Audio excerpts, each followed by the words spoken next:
everybody. How are we doing on this fine Thursday evening? My name is Eric and welcome to Q2C VR Gamer Live. We've had so many people DMing us and leaving comments on our YouTube videos about how terrible Trombone Champ's gonna do and the company's gonna go bankrupt. To see it do so well on launch day was just like, you know what? That guy can kiss my ass.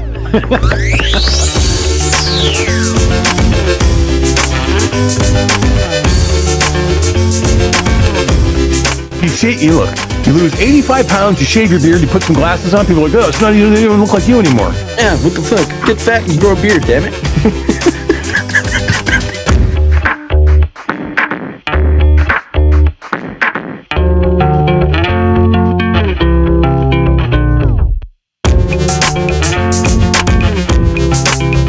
Like, he's already biased because he didn't get what he wanted. He wanted Alien Isolation. If you want Alien Isolation, asshole, go play Alien Isolation.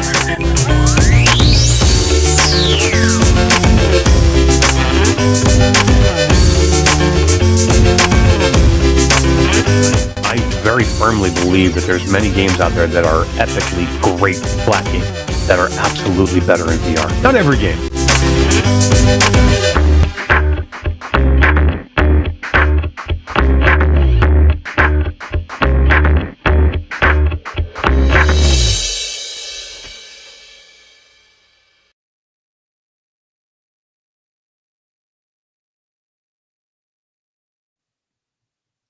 What is going on, everybody? How are we doing on this fine Thursday evening? My name is Eric, and welcome to Q2C VR Gamer Live. We are a weekly VR talk show that airs live every Thursday at 9 p.m. Eastern Time, where we go live to Facebook, YouTube, Twitch, Twitter, TikTok, Kick. It's not Twitter anymore. It's X. I forgot. It's X, not Twitter. Not Twitter. X. But if you cannot catch us live, you can always catch us afterwards on your favorite podcast platform. But before we go any further, let me say hello to my partner from the great Canadian Northwest. He's the king of cool and the sultan of suave and the wizard behind the curtain of this crazy-ass podcast. He's cooler than the other side of the pillow. Todd Jackson. I diddly-ho-diddly. Are you cooler than the other side of the pillow? I don't know. I think maybe. That was a pretty good analogy. I'm not going to lie. I'm telling you, is there anything better than the opposite side of the pillow when you roll it over and you're like, oh, the pillow's so nice. It's You put it on the your first teeth. thing you do when you wake up in the middle of the night. You flip that Right? sucker over. Yeah. Right? Cooler than the other side of the pillar. How you doing, man? How's everything going? Good. Yeah. Busy. Like crazy busy, but it's good busy. So what the hell? You always say the same thing. Are you ever like, nah, busy? I'm just sitting around. I have a problem with not being busy. If I'm not busy, then I'm either sick or dead. Those are the only times I'll be not busy. Yeah. I can't not be doing things. Yeah. It drives me nuts. Like you just can't sit on the couch and eat bonbons all day watching your stories like an old woman. Maybe at night, like as I'm trying to wind down. Yeah, sure. I'll sit in my little recliner like an old man and watch my TikToks. But even then, usually I got like an Apple Vision Pro in my face and I'm multitasking like crazy.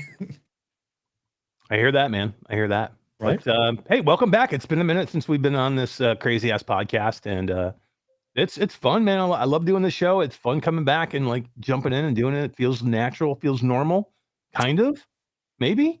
It does, right? Like I think because we don't do it so regularly, when we talk about doing a show, there's like this little anxiety of like, oh, I got to sit 3 hours of my time aside. I got to do a bunch of research on what we're going to talk about. We got to do all this prep work. But before it was just such a routine that you didn't even think about it.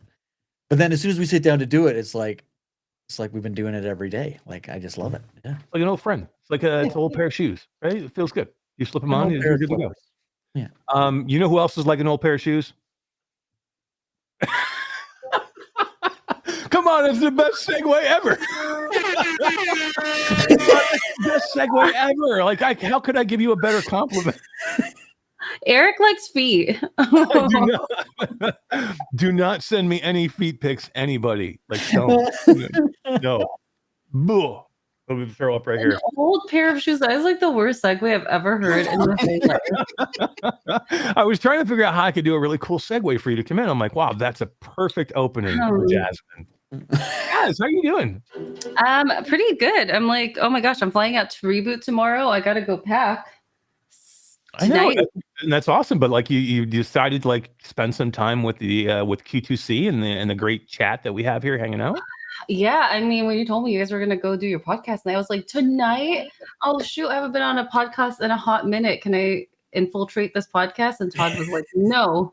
And then Eric I sent me was the like, link put her anyway. in the corner. Todd was abusing his power for sure. He was. He was big time. Hey, chat, how is everyone doing? Oh my gosh, I haven't seen everybody. I mean, some of you I saw very briefly at GDC, like so briefly that it felt like a dream.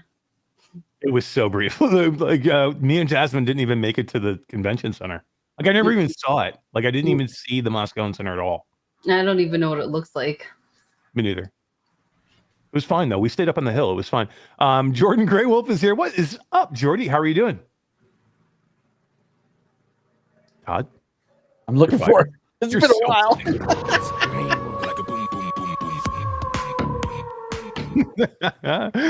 Jordy says LMFAO, Eric did her dirty. No, come on. That was good. It was good. That's better than an old pair of shoes. They're super comfortable and like Eric's a dirty pair of old shoes. Oh man. Well, thanks for coming out and hanging out with us, Jazz. It's pretty cool. And we got a ton of people in chat. You want to say hi real quick before we jump into everything? And just kind of do a little roll call of who's here. Well, obviously. Yeah. So many people in chat. Hey, everybody. I can't believe y'all are hanging out here tonight. I know for not doing a podcast for so long, just to have even this group of people here is pretty freaking kick ass right now. We appreciate you guys, and we're going to try and be a little bit more regular. We'll talk about that here in a little bit, but we'll talk about like the future of Q2C, and we'll go into a little bit of a little bit of behind the scenes things and what's coming. Some things are happening. Me and Todd made decisions about 10 minutes before the show started. We sure literally, this 15 minutes before the show, Todd's like, I got ideas about the show. I and got I'm an like, idea. Yeah, 15 minutes before you start, you wanted to start life discussions about the show. And he's like, what are you wearing? And I'm like, what are you talking about? You got pants on today? That's all I asked. What are you asking me these questions for? But Classy Grandma is here. She says, hi, diddly ho diddly to you two. You might have been missed. Oh, do you guys need me to like step out while you have this like little pants conversation? I'm like, am I intruding? I'm sorry. We're gonna have pants conversations, shoes conversations. It's gonna be great. Everyone's gonna be so clothed by the end of this. Classy Grandma said she's so freaking first. It wasn't even funny, and she was here early, getting ready for the show. BR Spry Guy is here. He says, "Holy crap! Virtual Strangers and Q2C in the same week. Special." I tell you. I don't think the world is ready for this much Eric on a podcast. True. I'm not ready for this much Eric on a podcast. Tass is here. What's up, Tass? How you doing, man? Brandon VR is here. He says, no thanks on the big screen beyond, but if the Valve is 144 hertz, you'd be interested. Interesting? We'll talk a little big screen beyond. No thanks. We'll talk about that. No thanks. Ooh. No thanks. Michelle B is here. Says, who are these people? I don't know. Miles Dyer is here. What's up, Miles? He said he's probably going to be in bed by then. And then somebody from Q2C VR Gamer said, how dare you, Miles? You better stay awake for this show. You'd be in trouble. Awesome Tatum is here. Todd's here. Jasmine was here. Michelle B. Mrs. Grey Wolf, as we said. Techno Glitch. What's up, Tech? How are you doing, man? Let's see. Who else we have? Tass, we said. Cop Dog is here. Yeah. Excellent. Q Creator, what's up, Mike? How are you doing, Mike? Q Creator relocated now, so this is like he's in like middle of the night for him now. Thanks for coming. Yeah, really. So Mike has now moved from the U.S. He now lives full time in the U.K. Wow. Yeah. How are you liking it over there? Yeah, tell us, Mike. Is that Steph? Oh, is it? I don't know. I haven't seen her yet. Air Force One's in chat. Hello. Awesome Tatum. Mischief VR, one of my favorite lab rats, is in chat as well. Oh, I love when the lab rats come over here. Caesar Ramirez is here. Tass has been a member of the Q2C community for 36 months. Wowzers. 36 months. That's crazy, man. Uruku is here. Baggy G is here from Team Beef. What's up, Baggy? How you doing, man? Thanks for coming by. Steamboat Willie, the spaghetti game cat, is here. I love it. Babster's here. Oh my God, Merch Bitch is here. Merch bitch, yes. That's what you mean. That is Oh, Merch Bitch. I don't know who that is. Shannon's here also. Is that Shannon? Shannon? That's The Shannon. Shannon? Yeah. Shannon? Shannon. Awesome. I Nice. sent a little message, you know. Oh, and Push Dustin is here. Who is nice. Mhm. Wow, everybody's here. Wow, that merch bitch is such a It's sticking, I tell you. yeah, It's something. foreshadowing. Yeah, definitely foreshadowing. We may have there may stay. Well, let's just say this. Let's say this. Stay tuned to the Flat to VR Studios Impact Reality socials next week for some information or news, maybe, or something. I don't know. But thanks for coming by, everybody. We appreciate you guys hanging out and being here, especially Merch Bitch. Thanks for hanging out with us. We appreciate you. And Jess, thanks for you coming by and hanging out with us, and tell us a little bit about what's going on. It's been a while since you've been on the show. Been a while since you've done any podcast at all, even your podcast. I don't know what podcast. Right, well, you did. You and Adam Bombardi did one. I know, it's been crazy.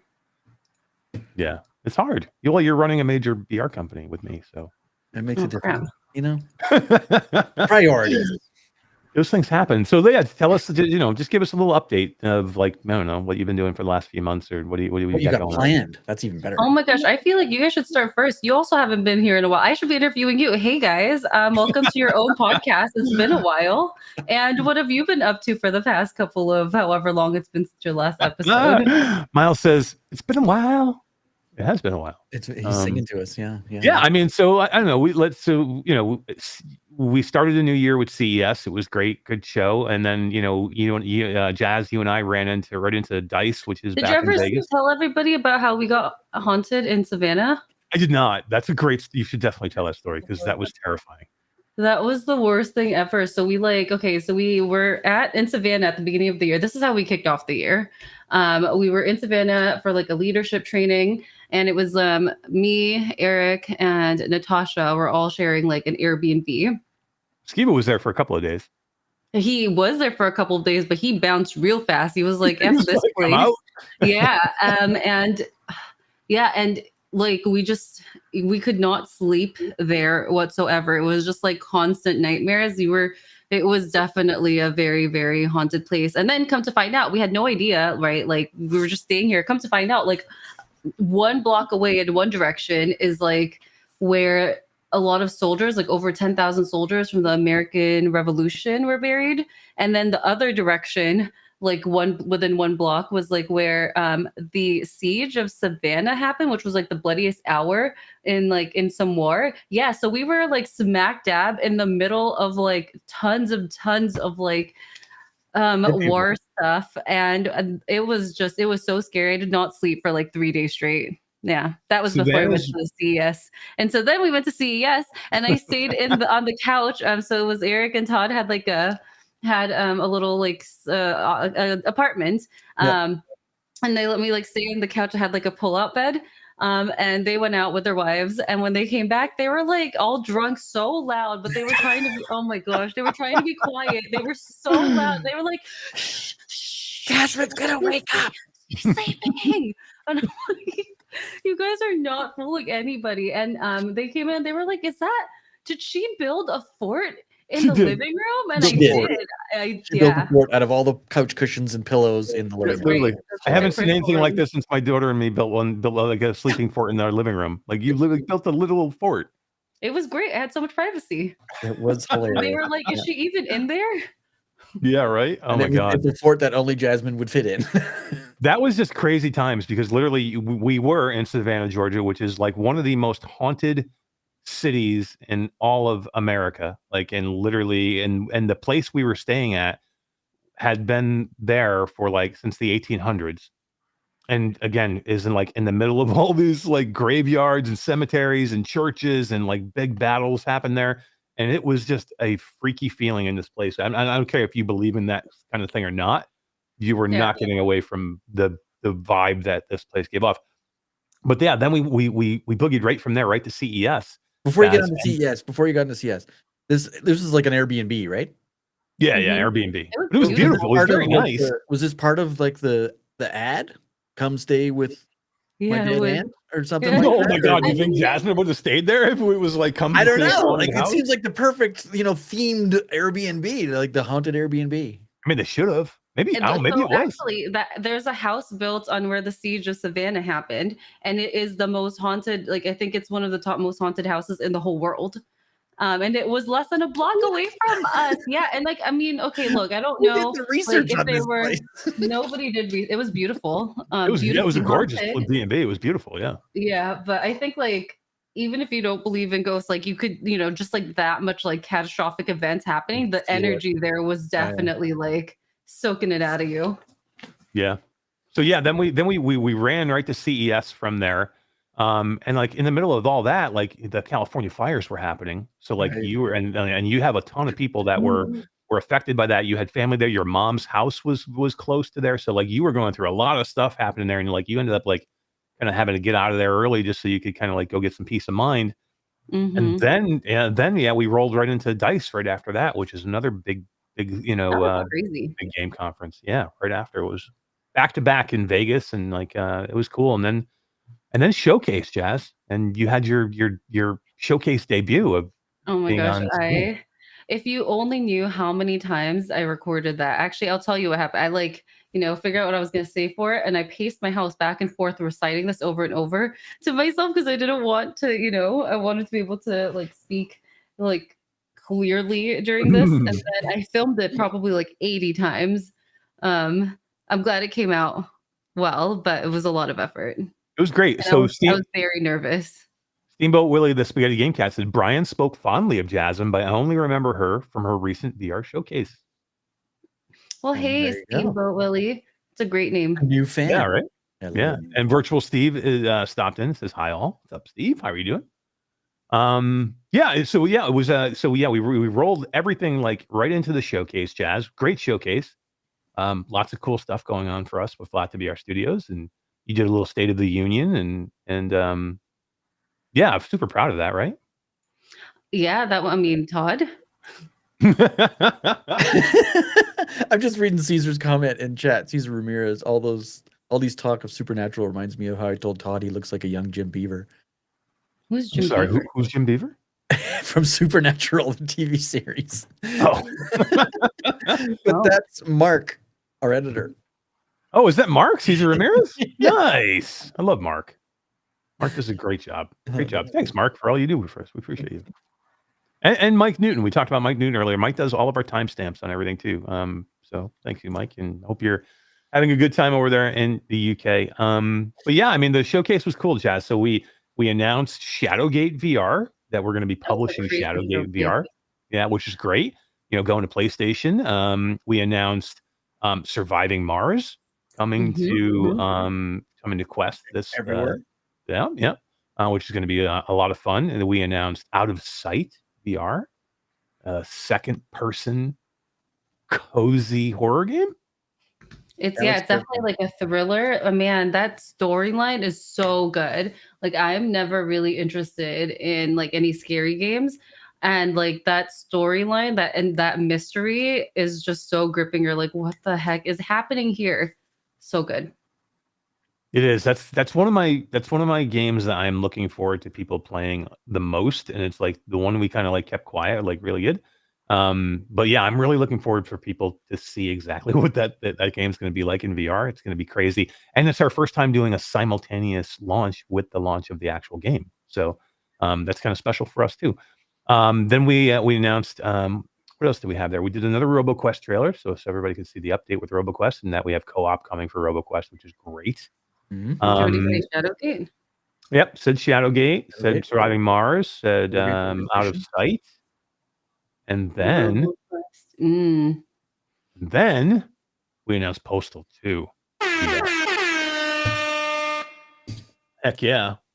Heck yeah. A little excited about that one. Yeah. One heck of a showcase. Did you actually play Todd back when it released? I played Postal 1 when it released as well. I'm old. Dang. Wow, yeah, that's all that Postal 1 was top down. It Mhm. wasn't Would even you first person. say you're as old as an old pair of shoes? No, I'm not quite that old. Yeah, but you're right. I'm not going to live this down, You're right? not Like gonna live Jasmine's that all down. happy, smiling about this now. I'm going to get a phone call after this, but like, why would you call me a parachute? I'm gonna Mark's in print chat. out He's gonna cut that up for pictures short. and leave it in your room. Oh my God, yeah, Mark, cut that and put like, let's make a TikTok. Oh man, But yeah, Postal 1 was top-down shooter, kind of like a Diablo kind of look, like old school Diablo. or like the first GTA. I don't even know if people remember yeah. the first GTA wasn't like the normal GTA that you think of. It was a top-down, like it was GTA, but it was just Just top running down. around the city Yeah. from top down. Yeah, it was cool. But yeah, we're Postal 2 in VR. We're doing it. We're doing it. We got the petition signed by Mike and Vince, and we're doing it. We're doing it.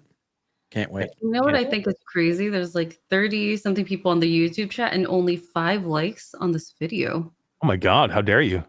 Seriously. How dare you? Yeah, for sure. We got 44 watching across all the platforms, but it doesn't bring in Twitter and it doesn't bring in TikTok, unfortunately. Restream kind of sucks that way. Yeah. But yeah, cool. I appreciate everybody watching, and yeah, definitely give us a thumbs up. I'll give myself a thumbs up just now. I'm gonna give myself a heart, a thumbs up, and then let's do hundreds. Let's do what else can we do? Can we do anything else? Oh, it's Caitlin.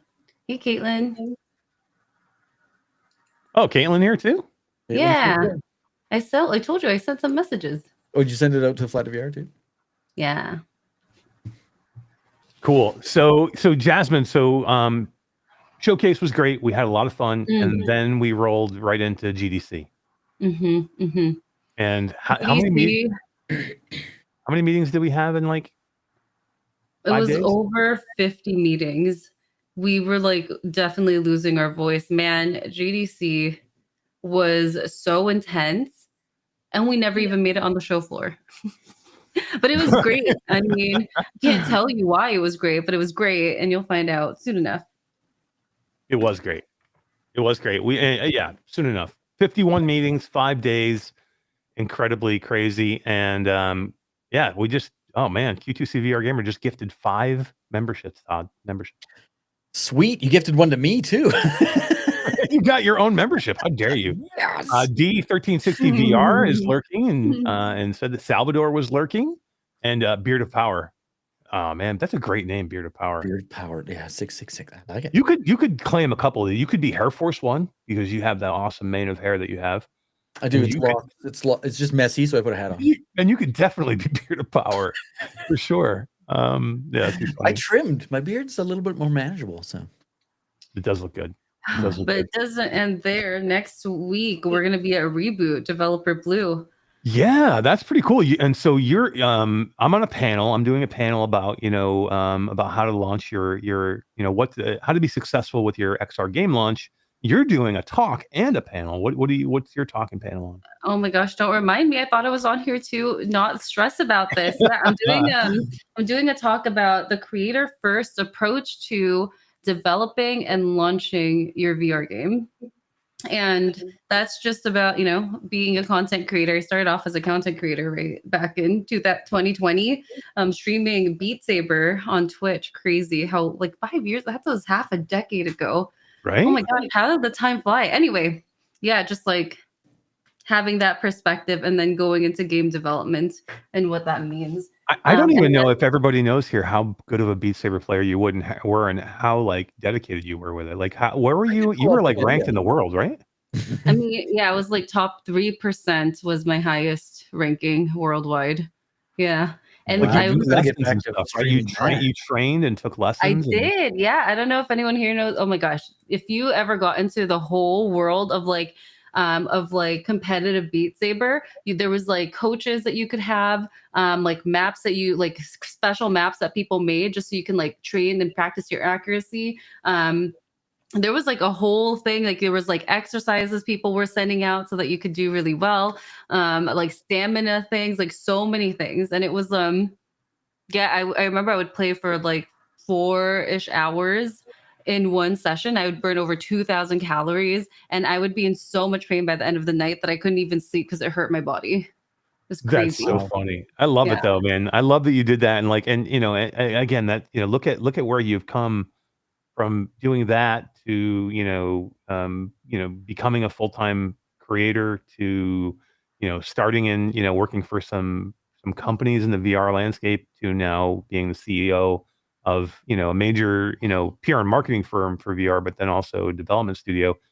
And you just started talking a little bit about your talk, and Austin Tatum said onboarding a new game is so important. It's lost art even in flat Mhm. gaming, and it is. And Aw. like that's why I think your talk um will be extremely important for a lot of people at Reboot. Like a lot of people at Reboot are kind of going to do the same talks they always do, right? It's like it's kind of the same old kind of cookie cutter thing, but you are going to have a different perspective for other developers, something that they probably haven't heard before, which is again, it's having the mind or the perspective of a creator, but being a developer because you are a developer. Mhm. Yeah, why are we talking about this? I thought I was trying to like relax and not. I'm trying to procrastinate on my talk. I just wanted to go back a little bit and say, you've done all this stuff. You've come from Beat Saber. This is like the Jasmine interview. You've Why are come we from this interviewing? Beat Saber world of content creating where, you know, it's a low lift, a lot of work kind of a Mhm. thing, to the CEO of a development studio and marketing studio and like this all-encompassing VR behemoth that everybody loves. And you Yeah. said Wait a minute, hold 5 on, we're a years. behemoth? That's such a long time. That's like half a When decade. 5 when years did is you not a become a long time. behemoth? Nobody told me. Well, you weren't invited. But you make it sound like 5 years is a long time. It is not a long time. Like, you did that in a very short amount of time. Like, Guess give I- yourself a little bit more props. Well, thank you. That Yeah. is very, I very just want to make sure that was pointed out kind. to everybody. Yeah. You know, the weirdest thing too is like I've never had in any of my jobs, I never had anyone reporting to me ever. I would have like projects that I oversaw, but no one ever reported to me. And then all of a sudden I like one day I blink and there's like over 40 people in our company. And I'm just like, oh my God, how did this happen? I'm like, where's the adult here? Adult that's supposed to do this? I'm like, I you don't wait, want to for adult. me? I was like, oh shoot. You're now the adult in the Um, room. I That's know right. You're that's now the so adult. weird. I'm like, how did you all let this happen? I don't know. We didn't want to do it, so Yeah. I'm just That's assuming, funny. probably one of the biggest, most rewarding parts about what you're able to do now is you're able to work with me every day, and I that's knew got it. to be a special thing for you. Like it's got to make you feel like you go to bed at night and you're like, man, thank God Eric's here. And Yeah, you know, it really makes me feel the way it really makes me feel is like an old pair of shoes. Right. That's a perfect analogy. I am never gonna hear the end of this thing with the shoes. Oh my God. Steamboat Willie, the Spaghetti Gamecast says, haven't done anything important in the past 5 years. That's not true. I guarantee it's not true. I'm sure You you've got that done cool handle. Hell yeah, right there. Like No. nobody has that handle. You're Steamboat Willie, the Spaghetti Game. The spaghetti game. I really like that handle. That's pretty cool. Oh, We're living the Phil daydream. Posey says, I wanted to learn how to mod games into VR because I have some games in mind. Dang, we know a lot of modders. We do. Might be in the right place. We do. Yeah. You should join Yeah. the Flat to VR community. There's a ton of modders there. I'm sure they would want to teach you how. You should join the Flat VR Studios Discord also. Mm-hmm. Yep. Lots of cool things going on there too. Yeah, very cool. Yeah, it's been a special couple of months. We've got a lot going on, a lot coming up. And I think it's great. We have some cool stuff. Keep an eye out for the socials next week about some announcements, which will be cool. And then, like Jasmine said, I can't even tell you the cool shit that we got coming after came out of GDC. So Came out soon. of GDC. Yeah, exactly. Soon. Okay, Jazz, I want to show you something because I think this game we're going to talk about some top 10, not top 10. We're going to talk about 10. Just 10 games. Yeah, games that are not coming on in that's spring. straight. They're not top 10 games, trust me, because there's some shit here. But there's 10 games, but this one I think is super cool, and I think that this is right up your alley. Okay. Let's play this.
Where did you find this game? Right? It's kind of cool. Eric, you No, muted. seriously, who found it? Where did you guys find this?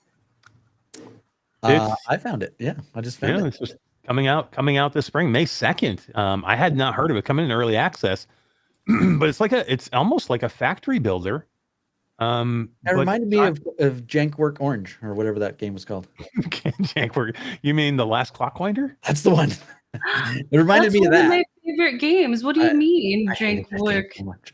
God, Why? you guys might fist fight over this. Oh my This is one God. of Jasmine's favorite games. I know it is, but go watch my video. It was Wait, did you hate it because you weren't good at it? No, I had early access. Shut up. Oh, well, early access, yeah, it was probably janky then. I can see that. Early access. It was launched, but it just was bad at launch.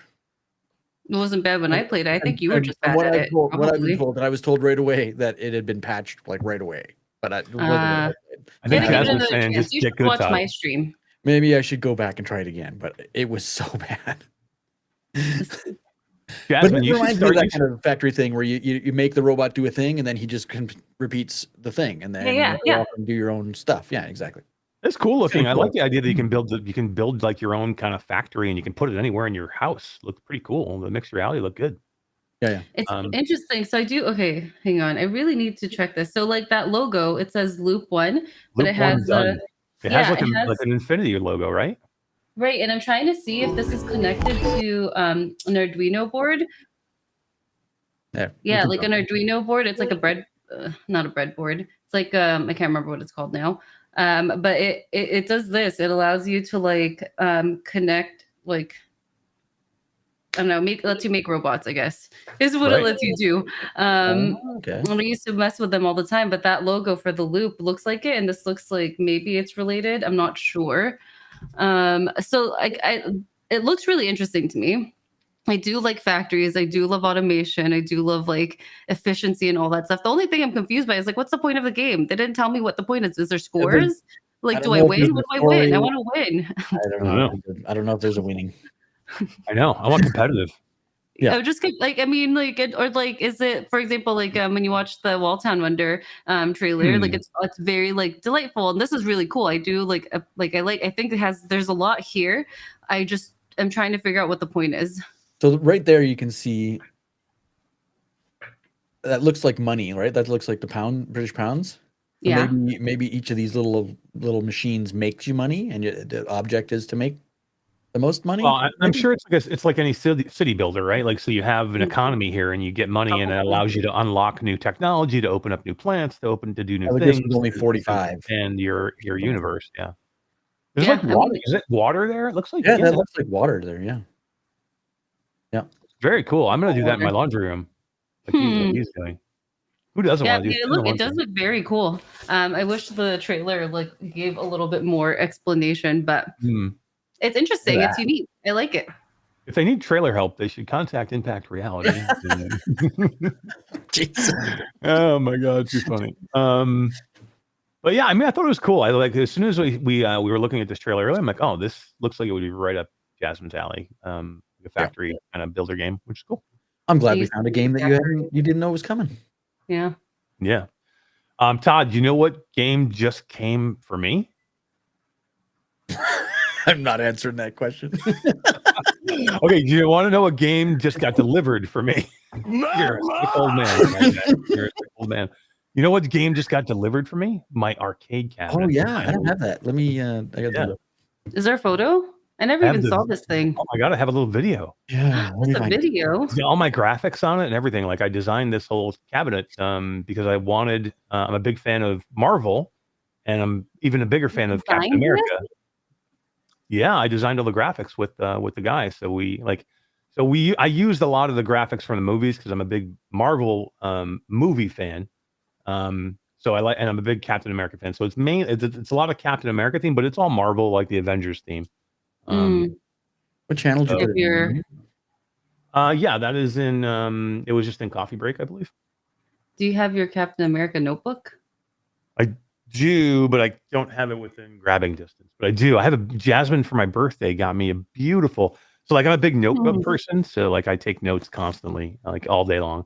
Right. I'm like, I keep the notebook with me wherever I go. Like I'll bring it to bed at night and put it on my bedside table. And if I have a thought sometime in the middle of the night, I wake up and I write it down. I in the need to morning. do that. Really? Do this. Too many times I wake up and I think of all this stuff and I'm like, oh, fuck, awesome. I'll do that in the morning. And then I completely forget. I'll do it at night. I need to I'll do wake that. up in the morning after something. I don't have a tendency to remember my dreams a lot. And this is something I told Jasmine about. Like I've been trying to, like, if I remember something quickly, I try and jot it down. But yeah, Jasmine got me a really cool notebook. Not that one. That one's lame. Not But this one. Yeah, this was basic. I'm actually, I can grab it. Did you find the photo, Todd? I really want to see this cabinet. It's a video. He put it in one of our internal channels. And Yeah, it's in Coffee Break. I'm scrolling through Coffee Break. Haruko, if you're still in chat, see if you can find it for me. So Jasmine got me this book. Look at that. It's a Captain America little book. It's super cool. Got Captain America on it. It's a leather bound book. And yeah. Oh yeah, that's fancy. That's fancy. Yeah. It's schmancy. But it's really nice. It was a great gift, guys. But yeah, my arcade cabinet finally came. Okay, can you I thought you grabbed it earlier. We talked about it. No, I was busy doing other stuff. I forgot. Oh, I got it. All right. Give me a second. But yeah, it's I've been waiting for this arcade cabinet handy for dandy notebook, yes, stuff. Yeah, my handy dandy notebook. I love them. Look at I have them all over the place. Like I'm not even kidding. Like I just write shit down constantly. So it's not like one. I have them everywhere. Like I have notebooks everywhere. But yeah, this arcade cabinet. I think I ordered this arcade cabinet. I don't know, like 2 months ago. It's been forever. Oh, now it was like August. Yeah, it's been a long time. Yeah, summer. I'm pretty sure. Yeah. Finally here, and yeah, finally here. And ooh, well, that's a weird look, Todd. I don't think I did that. Weird look. But yeah, finally here, which is super cool. And it's got 50,000 games on it. 50,000 games. It's got a 3080 Ti in it, computer graphics card, so I can actually run VR on this headset. It's got like light gun, it's got like the light guns for yeah, this is my little arcade room, but here's the big cabinet. This thing is awesome. It's a 4-player deck. It's got a 55-inch monitor in it. It's got a video monitor in the top and the marquee on the top, and it's got a video monitor on the bottom. Every time it changes the game, the marquee changes to the game. Wow. And it's got the light guns are amazing. It's got Guitar Heroes because you can play it has 800 Guitar Hero and Rock Band songs. What? It's got pinball games. It's got every console. I even put a PlayStation 5 in it, but it's got every console up from the Atari 2600 all the way up through like a PlayStation 4, and I put the new PlayStation 5 in it. But it's got every handheld device. It's got every arcade device. But the PlayStation 5's in there so that you can hook up his PSVR 2 and play VR games right in that space. Yeah. Yep. It's super cool. So bougie. It is. It's amazing. I've been waiting this thing forever. In the background? That's Jax, yeah. Yep. It's so cool. But yeah, it's paint your wall in that room black. And then add like a nice add like a carpet throughout the floor there. Definitely needs carpet, like a very low carpet. Yeah. Mm-hmm. That would be very cool. And it will be really nice. Then change the lighting a bit. Add some light, like a stuffed like the light strips. Swordfish right above all those those right there. Yeah. You know who absolutely loves this is my wife. She's so happy about this. No. Oh, sorry.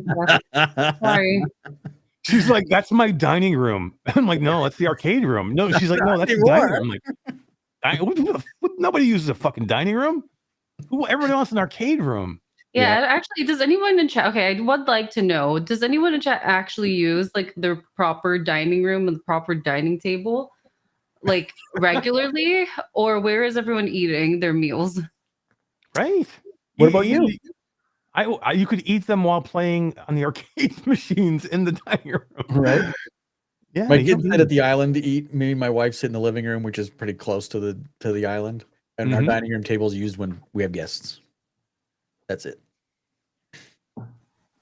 I'm super excited about this thing. The guy I found, Phantom Arcades, is local. He kind of hooked me up with this because I'm gonna show it off a little bit, and I'm gonna do some videos on it.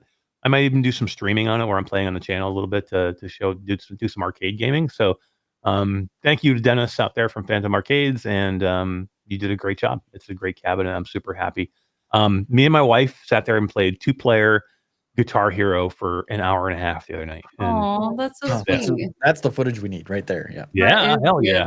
That's really sweet. It was cool. I eat on the counter. I have like a little bar stool there. Yeah. Yeah, that's usually where I eat real quick. But I'm usually watching TV. Yeah. Not Ooh, very That's sophisticated. what she wants you to come over and design the room for her.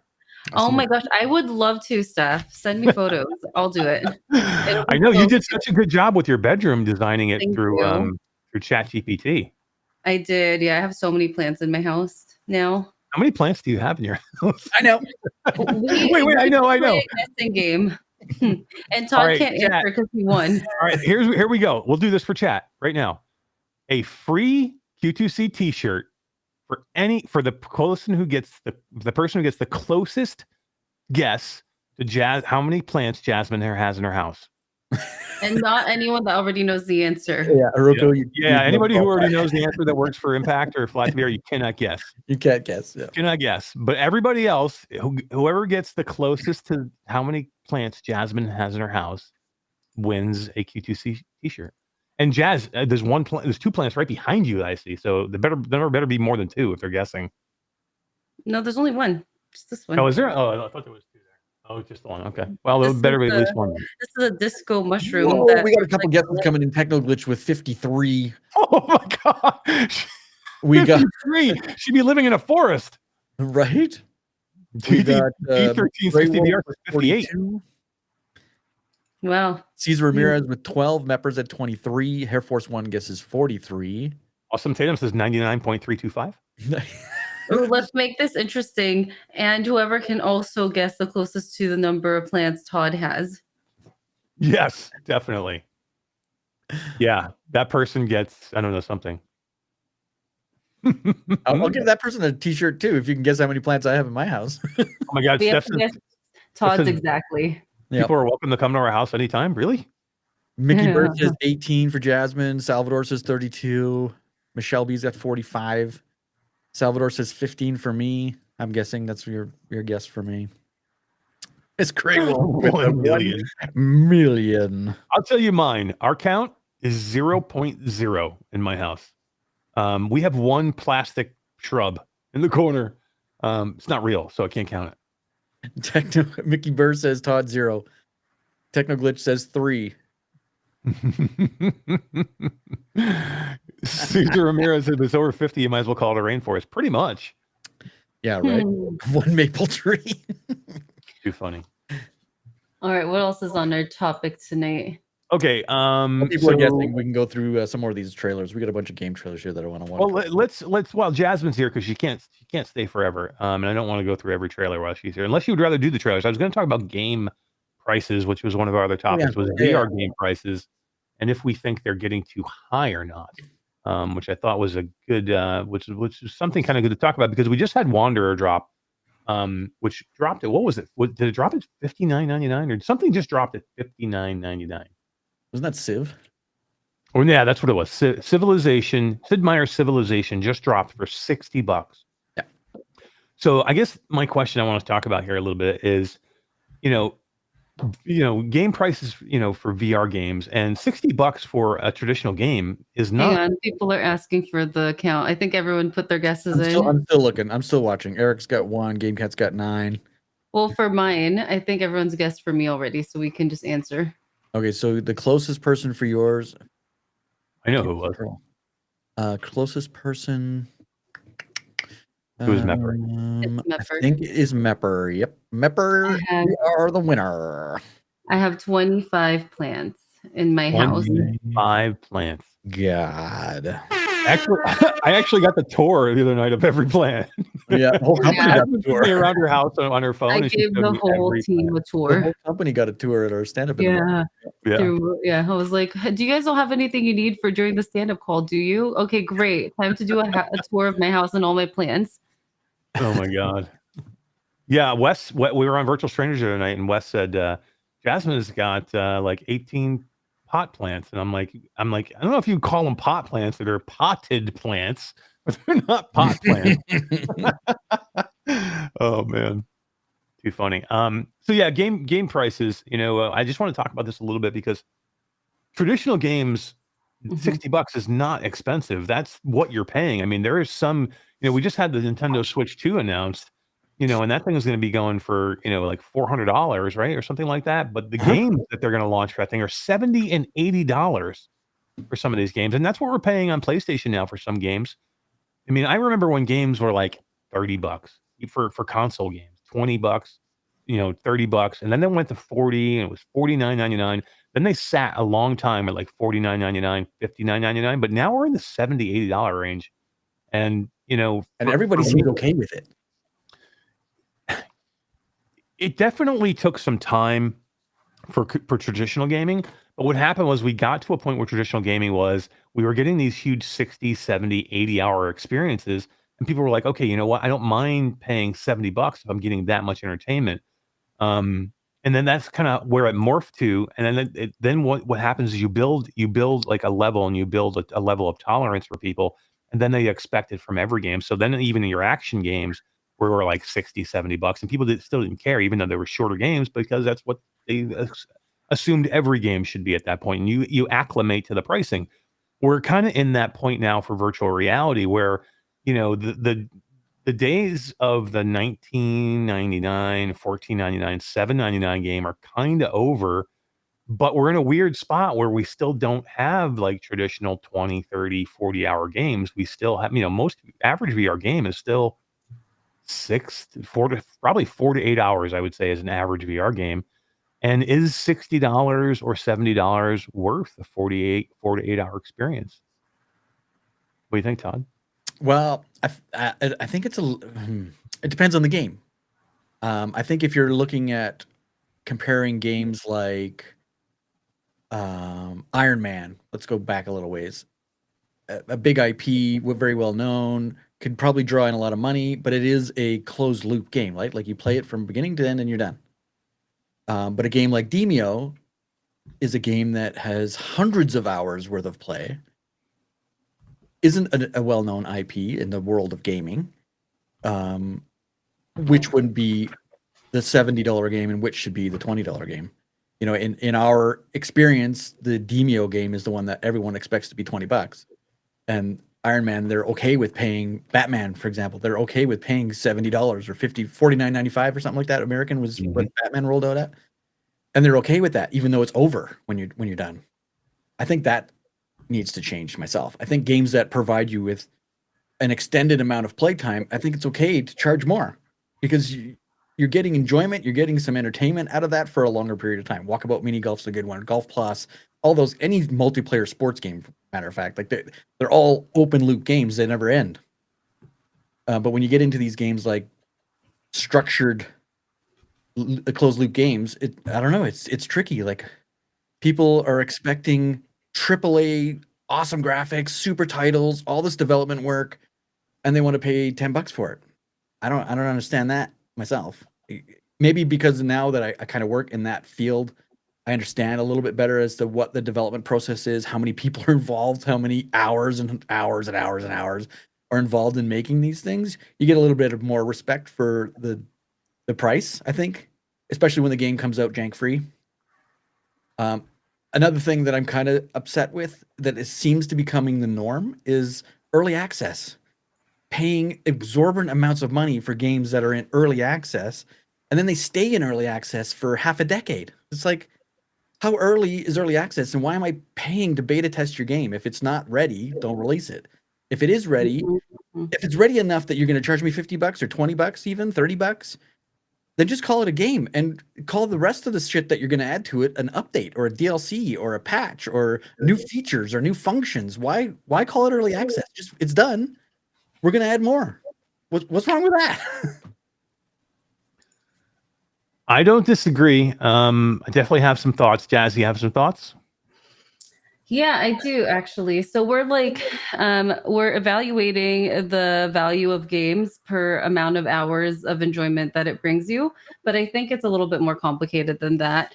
For example, when I think about movies, there's some movies that you're like, or TV shows, you're like, wow, yeah, that was pretty good. And you've sunk the same amount of hours compared to something like Inception, like changes like your whole mind and you're like not the same person ever again after that. And like the same amount of hours you sink into something does not mean the same amount of like delta in the person that you were before to the person that you are after. So I think that like narrowing it down to just like the amount of time spent, like even though I do, by the way, I do like usually when I'm trying to calculate how much more money I want to spend. Uh-oh. Oh, did she freeze? She froze. Yeah. Oh, she was in a good point too. Right in mid awesomeness. Yeah. I actually liked where she. Oh, you're back. Okay, you're back. You're back. You're back. Oh no! What did you You're hear me say For a last? second. You were just talking about your level of enjoyment or what you take out of the game being different Right. for every game. And oh man, I can't believe this. Now I lost my train of thought. I know you're on a roll. Yeah. So like, and I was saying like with Pokemon Go, for example, like I do compare to like how much hours of enjoyment I get out of it. So that is one because hours is involved. But another metric is impactful it was in my life.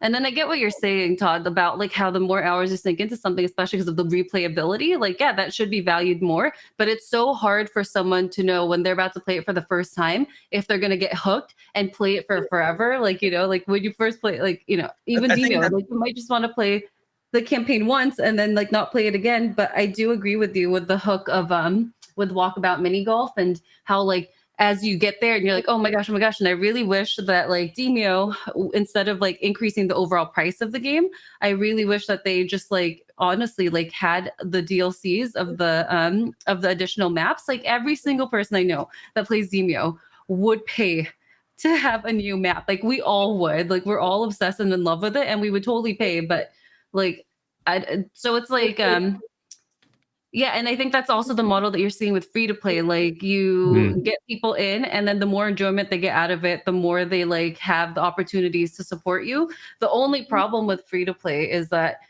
like there's not enough visibility to different games. So like you really, it's like a winner take all. Unless you're at the top, you're gone. That's it. And like if you can't get people to play your free to play game and build an audience, then no one's going to spend money on your game and then you're dead. That's it. And so it's like it's either you're competing in this free to play market, and to compete in it, you have to pour an insane amount of resources to make your game so sticky and so good. And even then, you don't know if you're going to get the right visibility to compete with all of the ones that are already in the top. Or you go this other route of like making a paid game.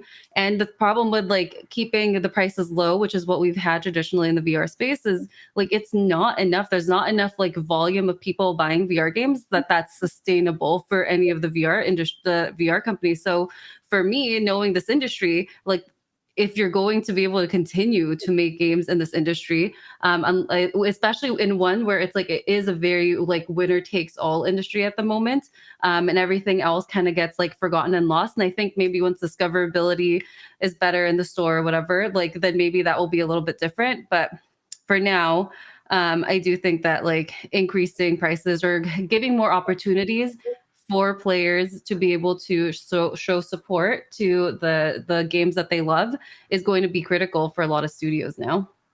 What are your thoughts on early act before we hear Eric's side of the story? Because I know it's going to be in depth. What are your thoughts on early access, paying full price for early access? I'm okay with paying, $10 to play a game in early access and help in its development process. I don't think there's a problem with that. It's when I'm paying full price, or what to me feels like full price, for a game that isn't done. Yeah, I don't think that paying full, like if you're having to pay full price for a game that doesn't feel good, then that's going to get backlash. So yeah, that's what I think. I think there should be some sort of discount. Like if it's an early access, make it early access pricing so that everyone that feels like they're supporting you earlier on feels like they're benefiting, or that they're, getting some sort of special like perk or treatment because they are trusting you, like trusting that, you're early, but that you will like deliver later on. Yeah, I agree with that. I think there's two separate issues here, and they're both really valid. I think the early access, is definitely an issue. The pricing for games, for me, it's really simple. It's really, really simple. If you want real gaming experiences, full-blown gaming experiences that you already have on console and PC, if you want those AAA experiences or those full-blown experiences in virtual reality, you need to be willing to pay the same prices, because again, because I'll tell you what, they cost the same amount of money to make. Or maybe not exactly the same amount of money, but relevant to what you're going to get back out of it as a studio. So what I mean by that is, yes, maybe the budgets are way higher for a flat game, but the payouts could be way higher. The budgets for a VR game are going to be a little bit lower, but the payouts are going to be lower because we have less people to buy them, right? So comparatively, the commitment from the developers is about the same, or the threshold of making profit is about the same. So basic what I'm saying is, if everybody is all saying, well, where's my AAA? Where's my AAA games? Where are the big games in VR? Where are the games that I am enjoying flat? Where is that depth of gameplay that I'm enjoying flat in VR? But then you cannot be the same person that's like, well, I'm not paying more than $19 for a VR game, because we are never going to get there. It's like, if we continue to live in the $10 to $15 range, we will get $10 to $15 quality of games. That's all it is. If you want quality of games that are a $30 to $60 game, then you need to be able to pay and willing to pay $30 to $60. Now, does that mean that you're only able to buy one game a month? Maybe that is, because look, times are tight. Everybody's, things are not great. So, can you buy 3 games a month at 60? No, but maybe you buy a couple, or maybe you wait for something to go on sale. But that's happening in flat gaming too. So you just can't assume that every game that's a VR game is going to be $9.99 and that's the way it's going to be forever. It just doesn't work that way. So yeah, I think if you're a person who's like, I want the best experiences I can get in VR, then you got to show it with your wallet. Number 2, the early access for me. I'm on board with early access. I really am. If you show promise and you support the game. There's too many games that perpetually sit in early access and charge $30, $40, $50 for a game, and they never come out of early access. If you're a developer who's like, look, I need your support to help me get through this game to where we can continue to work on it as you show your support for the game because you want to see more content, then I'm all for early access. We'll support those things, but the developer has to show that they're willing to support the game and bring that extra content to the game. It's the ones that like say they're early access, they never come out and they charged you $40 and you never got the end experiences that you wanted to get. There's games that have been in early access for 10 years. I don't understand that. Is it a marketing gimmick to put it in early access so that the new gamer comes along and thinks, oh my God, this is early access. I'm going to get into some exciting new things, even though the game's been out for 4 years or 5 years? I mean, sometimes it's just that you just run out of money, right? That happens. Like you're like you intend to do. I'm talking about things. Early access games that they are actively publishing updates and patching.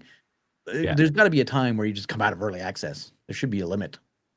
No. Sometimes it's just a cash grab where they're like, you know what, we're going to go out in early access. It's not a finished game. We don't care. We're going to put it out here. We have no, we're not going to support it. We have no thought to support it. We're just going to try and grab the money, but we're going to say we're going to support it. That's a cash grab, and they do that too much, and they do it way too much. And sometimes it's just a way to be like, I can't finish this game on my own. I need some support. I need some help. And for me, as long as you're going to try and continue, I would support it. Like I do I buy early access games all the time when I think they're going to support it and continue with it. I think it has like hit this. It says there's little trust in VR that you're going to get a finished AAA game at a AAA price.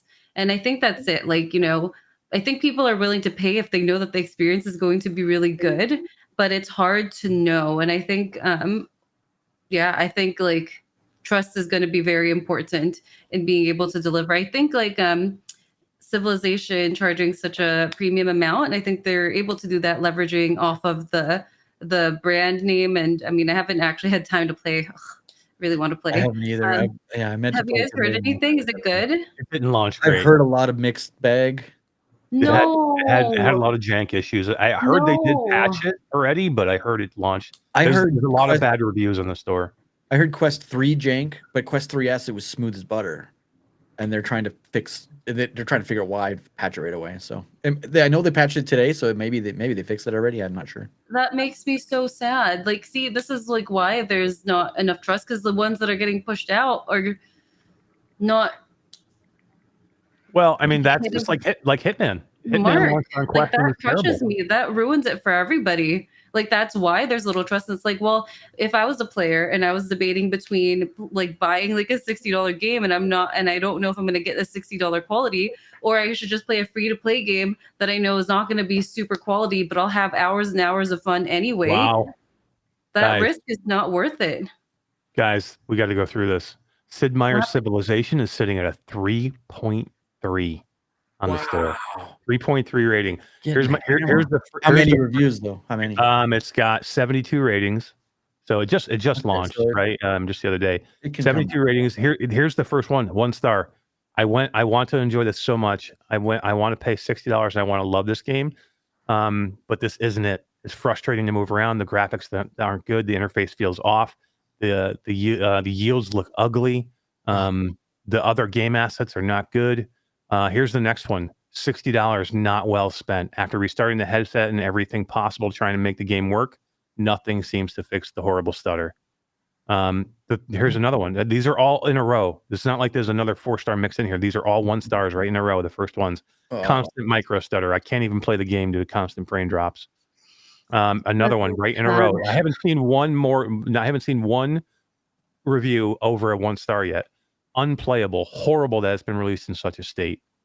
Jerky game, another 2-star. Here's the first 2-star. Jerky gameplay, unacceptable low frame rates. Here's a 4-star. Amazing start. These are the ones I don't get. When you get a 4-star mixed in, like amazing start. It's amazing. It's great. 3-star. Obviously unfinished work. 1 star. Incomplete game. Awful. This is $60, guys. That's not cool. Like, that makes me really sad because times are tough. Like, everything is expensive now. Times are tough. And like, if you're going to ask people to, like, with their hard-earned money, spend it and trust you, like, with their time and their money to launch such a terrible, like, that's not good for anybody. And it's certainly not good for the industry. And like, and that's, that trust issue is like, I don't know. That really hurts me. Well, what we're talking about. This just kills like all of what the three of us just said here. This just kind of, it almost hurts our arguments because we're like, hey, support, right? Support, and you'll get the quality that you want to get. The problem is when you support and you don't get that quality, then you're like, hey, Eric, I want to support, but they keep giving us shit. So I'm like, I get it. I get it. Like, and so this is going through some of the replies. It does say we've patched it. And that's another issue too, right? Like, it's some of the problem of these games being janky at launch because Meta is pushing them to get their launch dates. They can't move their launch dates. They can't edit the update. Like, I know games that had to put their launch version of the game in, knowing that there's a few bugs because they just couldn't get it in because they couldn't move the date. But they've patched it, but they're not allowed to put the update in until like a week after the game gets launched. All rules. I'm not blaming Meta here. I'm not doing it. Like I'm not blaming them. I'm just saying, is it part of the equation? But everybody wants to blame Meta, like they're like forcing people to launch their games, and I can tell you, and Jasmine can tell you, that's not the case. Like, they give you date. If you're going to the store and not early access, they give you a date and they say, okay, this is your date. But if you're not ready and you tell them you're not ready, they'll just move you off. You might not get the date you want because these dates are scheduled. They'll move you off. They're not going to force you. Will they move you off by like 6 months, or will they move you off by 2 weeks? they'll put you where the next available date is where you can get to. I mean, they're not looking to hurt anybody here. That's what everybody wants to call meta, like the evil empire. No, Like that's not what I'm saying. like they're trying to launch games. Like they're not going to put you off more than what you should be. But if you're not ready, and here's the other thing too is, you know, a lot of these games go through QA, but you know, a lot of them don't anymore, right? So like they've you know, a lot of, if you're going to the regular store without early access, then you get QA, you go through a QA process that basically it doesn't allow garbage in there. Like they won't let you go on if you don't pass QA. But most of the games now don't go through QA anymore. So like there's no curation. Like you don't have to prove that your game works to even get it on the store anymore. We have a whole bunch of super chats that I want to read off before you forget. Yeah. We're getting Backsorn VR with a $10 super chat. So this, I think he was talking about early access here. It's also a scam to say charge extra for going to play a game 2 to 3 days before the actual release to basically beta test for 2 to 3 days for bragging rights. And this is, I think, a lot of the flat games have gone to, hey, if you the regular price is, you know, $59.99, but if you pay $79.99, we'll give you the game 3 days before everybody else gets it. So basically, it's if you got more money, you can actually enjoy the game before everybody else, or you know, give us $20 more, and we'll use you as a beta tester for the game. And you know, I kind of get it. I mean, I'm not against it, I guess, completely. They're not forcing you to buy it, right? If you want to spend the extra money, you know damn well you're going to be in there all by yourself. They lay it out pretty clear. Yep. Game Cat specifically, I think it was Wally the White Tiger, had a $2 Canadian, said, I bought Hitman and Wanderer day one, Trombone Champ 2. I think Trombone Champ was the only one that was good of those three, though. I heard Wanderer was good, though, wasn't it? Not the new one. The first one was great. Yeah. You know, it depends on what Hitman you're buying too. So if Wally is saying like the new Hitman that just launched on PlayStation, fantastic. It's great. It's the best version of Hitman I've ever played, and that includes the flat game. Wanderer, the original Wanderer, one of my favorite games. I actually completed that entire game, and I'm not a puzzle guy. Love that game. And then Trombone Champ, probably the best game ever made. Like I don't think like Alex who. So, but yeah, it depends on which ones you're talking about there. But yeah, those are all good games. Thank you for buying Trombone Champ day one, Waleed. Salvador with a $5 super chat. I'm sorry, Jess. Sorry, keep going. Okay, $5 super chat for Salvador says, "Catch you on the replay. Great show, Eric, Todd, and Jasmine." And then we had another $5 super chat from a $5 Canadian from Game Cat, specifically a White Tiger, Waleed. Civ 7, a hardcore RTS launching just on Quest 3. Match made in hell, in my opinion. Too many VR games. A game need to be excellent quality and unique to stand out. That's the problem too. There's a lot of VR games now where 3 years ago there wasn't as much there. You would put up with garbage. Maybe not garbage, but you'd put up with mediocre because there's nothing else to play. Yeah, the standards are getting higher. Yeah. But I do have to go now. I have to go pack and stuff. So yeah, Jasmine, you're headed to Croatia. I am, yeah. And I'm gonna have the stage for like a whole hour by myself, and I'm totally not panicking. I know, right? So I'm gonna go jump on a plane tomorrow, and I will meet you in Croatia. In King's Landing. Yeah, I didn't realize this. Somebody told me the other day that they where we're going. You didn't watch, did you? Game of Thrones. I did. I watched the first 2 seasons. I didn't watch the last one because I'm a huge fan of the books, and I wouldn't watch I wouldn't watch past where George R.R. Martin wrote, because I was like, that's not Game of Thrones anymore. But yeah, I'm a huge Game of Thrones fan. But yeah, somebody told me that Dubrovnik, where we're going in Croatia, is where they filmed King's Landing. Yeah, I'm so excited. I'm a huge fan. But first I gotta do this talk. You gotta do that. First you gotta pack. Leap. Yeah. Lots of things. Hey, thanks for having me on your show, Eric and Todd, and thanks everybody for guessing how many plants I had. 25. I did see someone was saying that he guessed 28 CJ, but Mepper guessed 23. So 23 is technically closer than 28 to 25. Closest to without going over. Have you not watched Wheel of Fortune? Bye. Hi, Jazz. See you in a couple Jazz. days. Oh my God, a couple days is not kidding because I fly at 6:00 tomorrow night to go to Dubrovnik, and I won't get there until 7 p.m. on Saturday, Dubrovnik time. That's crazy, hey? Dude. That's cool. Croatia, though. That's pretty sick. Yeah, no, I'm excited. Never been to Croatia. I'm super excited to go there. And Reboot, I heard the Reboot develop Blue. My first time going there, and thank you for Reboot for asking me to speak there and Jasmine to speak there. Very cool. But yeah, super excited to go there. It's super cool. It's like gorgeous there. It's like right on the ocean. It's amazing. But yeah, thanks for coming in, Jazz, and talking and hanging out a little bit. Let's see what everybody's saying here. Arlen Cunder says, my understanding that it came to VR because Zuck Meta financed it to happen. At least that's what David Heaney suggested. Is that Civilization we're talking about? I think so, yeah. I mean, that's a possibility. They Meta funds games all the time. All the time, yeah. Doesn't how Batman came too. Yeah. Doesn't mean anything, different. It just means that they helped fund it and they're hoping it does well. Awesome Tatum says, hey, I really want to give the new game Silent North a chance, but at $19.99, it looks too rough for early access at that price. I saw the reviews for that too. Very similar to Civilization. Like, I didn't know they were charging for early access for that.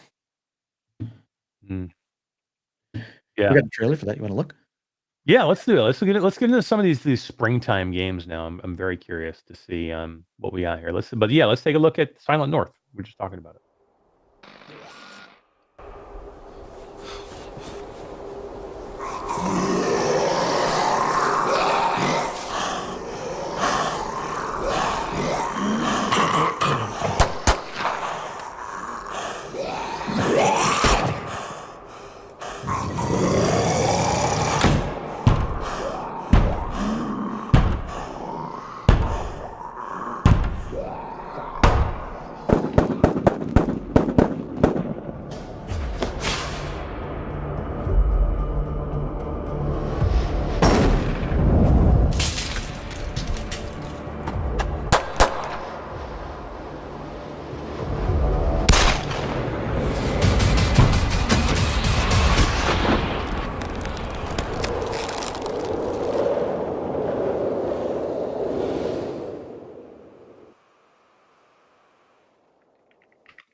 I don't know. To me, I'm a huge DayZ fan. I played so much of zombie-infested loot game DayZ. Like, you have no idea. Like, hundreds of hours. And yeah, that moment, it's cel-shaded graphics. It's an interesting take on the color palette that they use. That's kind of interesting. But like that even got my heart racing just knowing that guy is at the door shooting shit and you're stuck inside this building. You're like, game over. You're gonna die, buddy. Yeah, I mean that part of it. If the gameplay is like that, I played it super early on, so I haven't played it in a long time.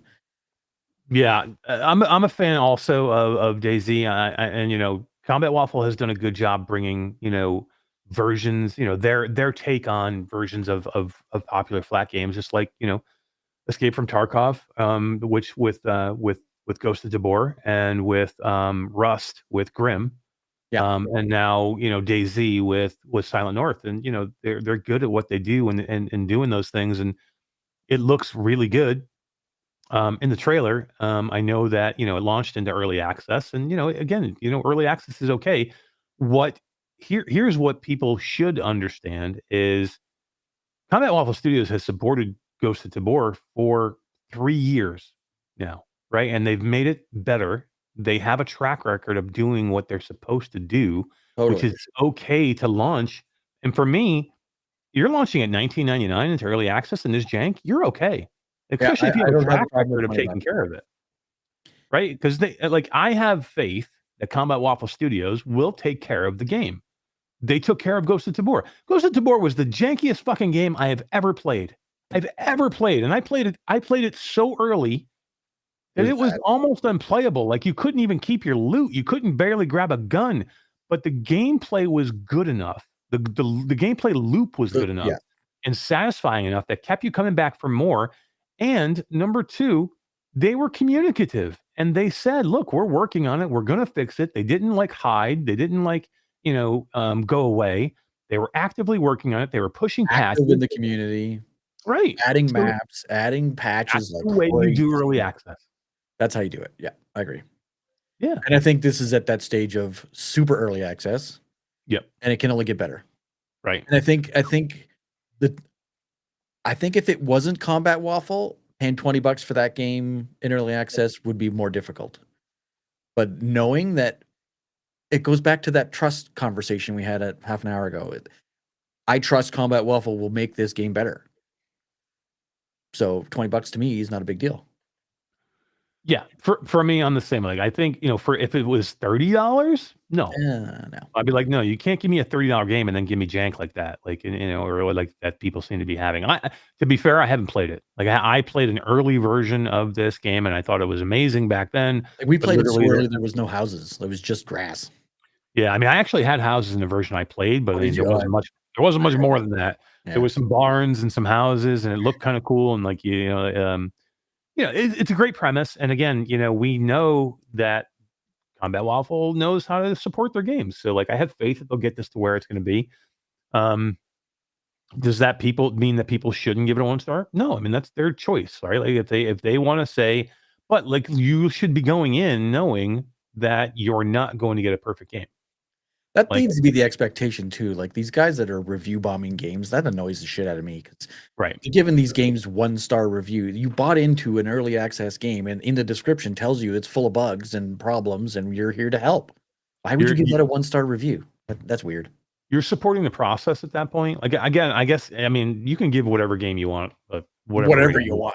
Yeah, right? It's up to you to do what you want to do. But to me, if you go in knowing that you're only paying $19.99 for a game that's probably $39.99 if it was perfect, but you're there for the journey of trying to like be there from the ground up with the game, and you're only paying $19.99 now for what the game eventually will be, then review it as an early access game. Don't review it as you're giving it the final review of a fully polished game, because that's a 1-star review. That if you're like telling me, okay, this is it and this is all I'm ever going to get, and this is what you're telling me, and this is how you're marketing the game as that, then yeah, okay, 1-star review is fair. If you're marketing the game as this is early access, it's not perfect, it's going to get better, we got to add a whole bunch of stuff, we're going to support it, we did it with Ghost of Tabor, and then you bring me that game for $19.99, and that's how you tell it to me, then I'm not giving it a 1-star review. That's not fair. Like, I should give it at least a 4 or a 3.5 or 4. You're not going to give it a 5. I get, but you got to review the experience too. And I don't know. There's a lot that goes into reviews, not just I hate this 1 star. Yeah. Todd, let's take a look at another game that launched not well, and let's talk about this one a little bit. And give me Wanderer. Time is a complicated business, and you've managed to bend, if not break it. My fellow Americans, fate has ordained that the men who went to the moon will rest in peace.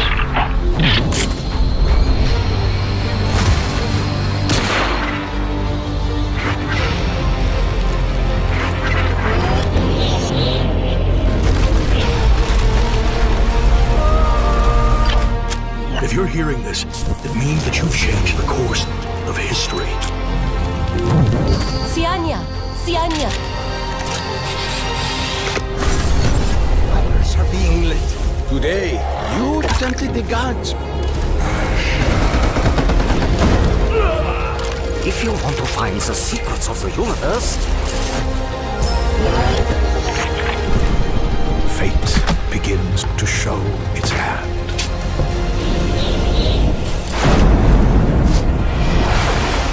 there he is! Sure. This world is no picnic, but it may get a whole lot brighter if you can make it to my apartment in one piece. And venture back to change the course of history.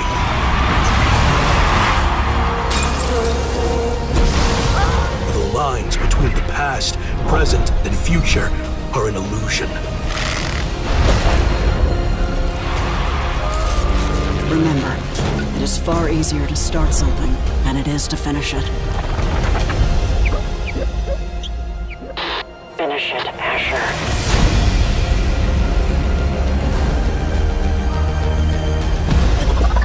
Holy heck.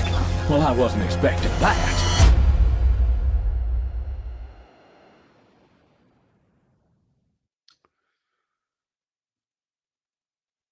So this one's a little different. This game didn't launch in early access, and it's $49.99, and it's sitting at a 3.5. 3.5. And Todd, this fucking game was great when it launched. Wanderer, not Wanderer Fragments of Fate, but Wanderer was a great game. And that's basically, this is Wanderer, right? This is Wanderer. With But combat. they've added, yeah, they've added some stuff. Combat, they've added jumping, climbing, they added more than just, Yeah. they added, you know what I mean? And I think if it was good and not janky mess, I don't know if there's enough here for me to spend another $50, but I haven't played it. I haven't played it yet. I have it in my library, but I haven't played it yet. Same. I'm just gonna wait. I don't want to play it until I know it's right. Because again, I loved Wanderer. Like I don't finish many games anymore. I finished Wanderer. It was great. But let's take a look. 3.5. Let's take a look at some of these reviews. Yeah, that's pretty bad. Very underwhelming. I was excited to play this because of TikTok page showcasing it. Unfortunately, the game is nothing like it was advertised. The trailer is really good. Yeah, the trailer's phenomenal. Yeah. 2-star bugs beyond reason. 1-star janky. The game is janky to say the least. Arms and items getting stuck. Terrible feeling of physics. Combat is terrible. You're telling me we can have Batman, Behemoth, and Iron Man and Hellsweeper, etc., but this is the best they could do at the launch? Fair. 3-star, need a quest fix ASAP. I mean, there's some good 4 and 5-star reviews here. It's not like not like the first game we just looked at, but not like Civilization. Civilization there was almost no good reviews there. But there's a couple of good 4 stars here. Disclaimer: I'm an hour in, and this is a 4-star title.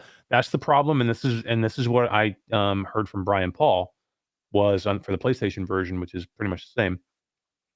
Is you're hour in, you're fine. It's when you get like 2, 3, 4 hours in, it gets terrible as the farther you go into the game. Yeah, I heard the same. So this person with a 4-star review is only an hour in, and they haven't gotten to the jank yet. Well, again, this is another one of those post-launch patch. Yep. Scenario. Yeah, and they might have patched. Did we hear that they patched? They may have patched by now. I know Civ patched, but I don't know if Wanderer's patched. This one's funny. Reminiscent of a rug pull. I was excited for this game to come out to the point that I joined the Discord server. Yet when I finally played the game, it felt familiarly off somehow. I then remembered that this thing happened with Watch Dogs 1. All the promise of great graphics and interesting fights and seamless visuals. Yet when I played the game, it's all jank. 2 stars, not worth $50. I waited years for this game. Super disappointed. Yeah, again, there's some 5 stars mixed in here. A time traveling adventure. I'm 8 hours in, and the game is great so far. Okay. Apparently, they didn't get any of the bugs. This was 6 days ago. This was in the middle of the bugs. So here's where I have a problem with a 5-star review. 6 days ago, if there was a patch, this was before that, and it wasn't updated. This is just their review from 6 days ago. They said they're 8 hours in, and they gave it a 5-star. You can't give it a 5-star if everybody is having jank problems that far into the game. How do you, even if you enjoyed the game and you put up with the bugs, you can't give it a 5-star at that point. You have to dig it for the jank that's there. I don't care whether you enjoyed it or not. You cannot go out and give it a 5-star and tell everybody it's the best experience. 5-star means it's the best experience ever. Yeah. I mean, because where do you go from there? There's nowhere to go. Like if they fix the jank, what do you give it? A 5.5, 6 stars? There's no fucking 6 stars here. You can't get any better. So that is a problem for me. Yeah, that's unfortunate. Not a ton of reviews either that I see. What are your review totals for that? 209, and it came out over a week ago. That's over a week old. Yeah, that's not a lot. Yeah, it came out on April 3rd, and today's the 10th. Yeah. Mhm. Wow. I know 7 days with ago. some games, Meta puts in a 1-week hiatus where you're not allowed to patch. Hmm. Maybe the bug fix patch thingies are coming out today, tomorrow, kind of a deal. Now this weekend. I'm gonna jump in and see if it's patched. Again, I love this game, and I will Well, play it. I'm hopeful I I'll gotta play check it it once out. they patch it. But yeah, it's super cool. All right, Todd, let's get through a couple of these other videos. All right, so let's do this one's a little bit more kid friendly. This one I've never heard of. You said you heard this one, but this game is called Exer Gale. Yeah, I don't even remember where I heard it from, but yeah.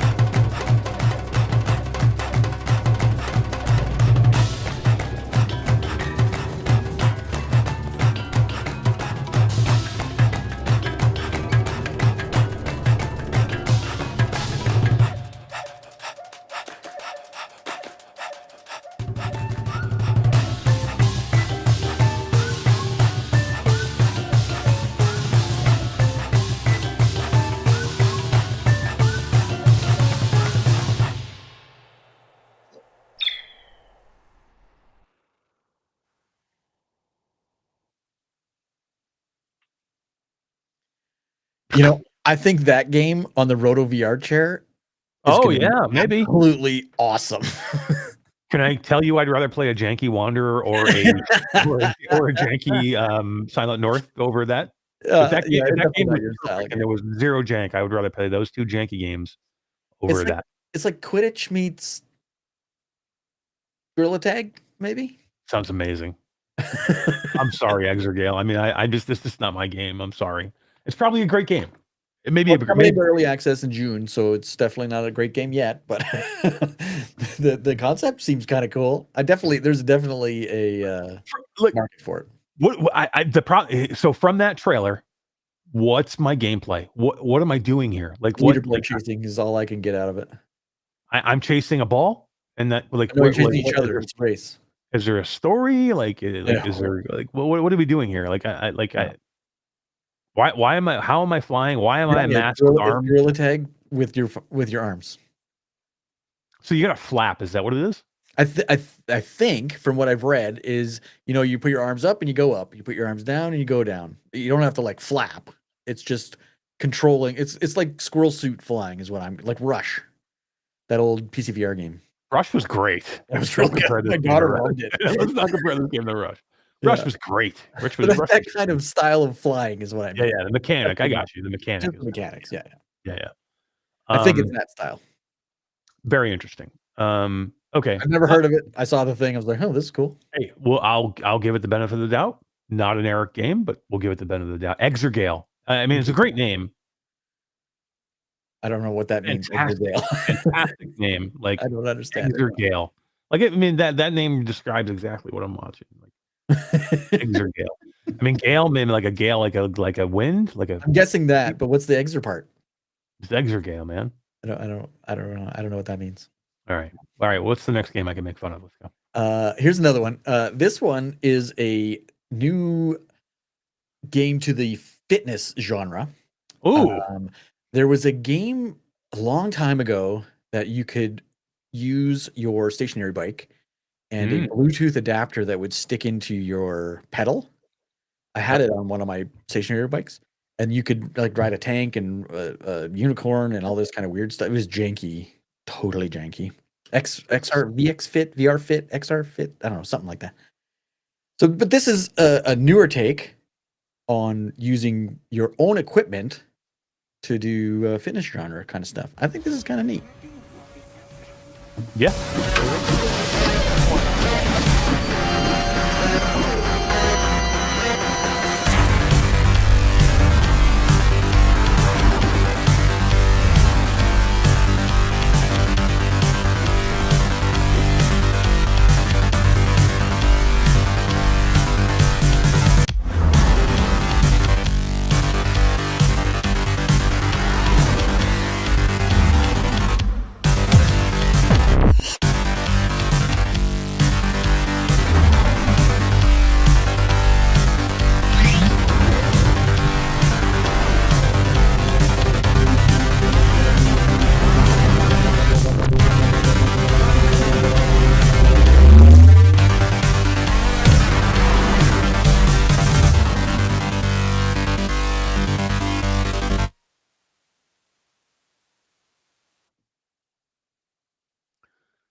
Oh. Rebel Pedal or Pedal Rebel. Pedal Rebel is what that one's called. And yes, Mischief VR nailed it in chat. It was VZ Fit. That was the one that VZ Fit. I remember VZ Fit. Yeah. play. Yeah. I don't know if you're a cyclist and it's raining outside. This might be cool. It does use the head control for turning. I kind of like that.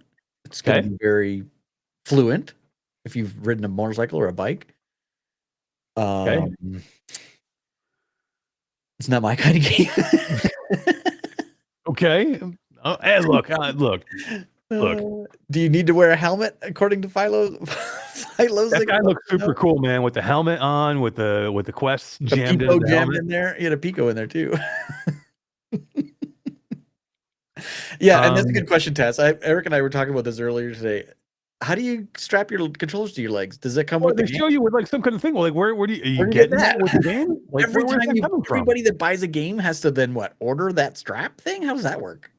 That seems weird. I mean, I don't want to put a strap on. Done.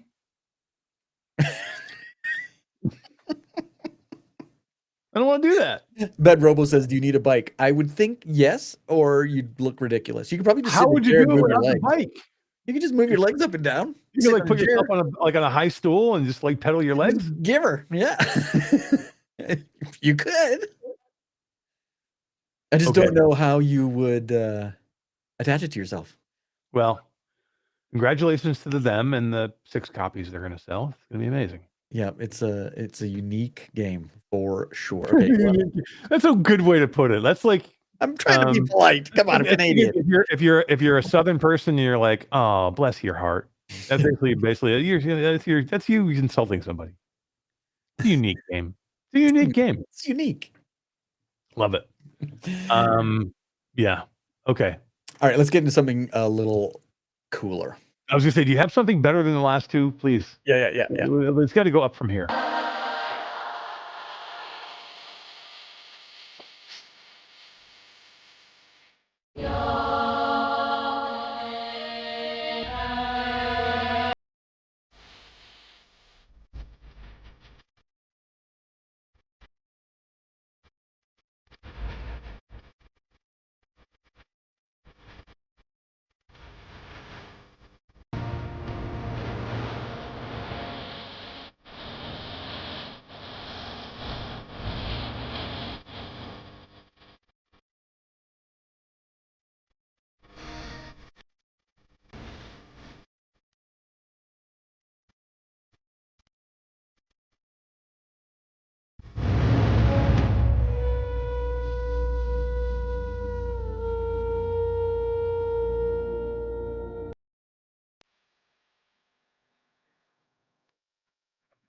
Okay, you can't hate on that one. 2 things. That's a way to make a trailer. Right? That's a cool game. That's a cool looking game. I mean, it's already out like on other platforms, but coming to the Quest, which is great. I already kind of know this is a good game. I'm looking forward to playing this on Quest. Todd, this is a good game. Like banger title. This one looks good. Yeah. They say in their description it's like Dune meets Demio. I dig it. Yeah, it's like it's like Demio meets a RTS kind of thing. And it's been out for a while on Steam. It's been out October, last October. Yeah, early access as well. But but very cool, man. That's what I want to see, man. That gets me excited. Yeah, that one looks really good. Yep. All right, what else we got? We got another one here that is mixed reality. This one I had to kind of watch a couple times to understand what the hell was going on. But once I did, I thought this is a unique take on mixed reality and more unique. And hand controls. This is a good unique though. This is a neat way to do this. I think this is cool.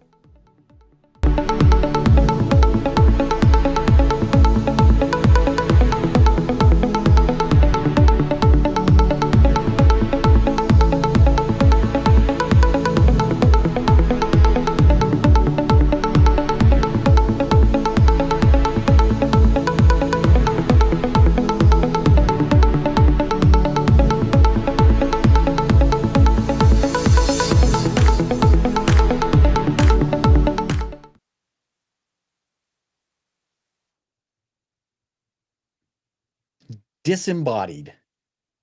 it's kind of neat. Your hands are tied together, and as you move your hands in real life, the little hands on the obstacle course thingy that you're. I don't know what the point of the game is yet. The trailer doesn't really tell you much. Not the best trailer in the world, but it looks to me more like a tech demo than it would be an actual game. But the idea behind it being a tech demo, I think, is cool to see what you can do with your hands. But maybe a $5 game, yeah. Okay, right. I'm trying to say nice things. I'm trying to. Okay, I think I have the What the Bat trailer here. I can play.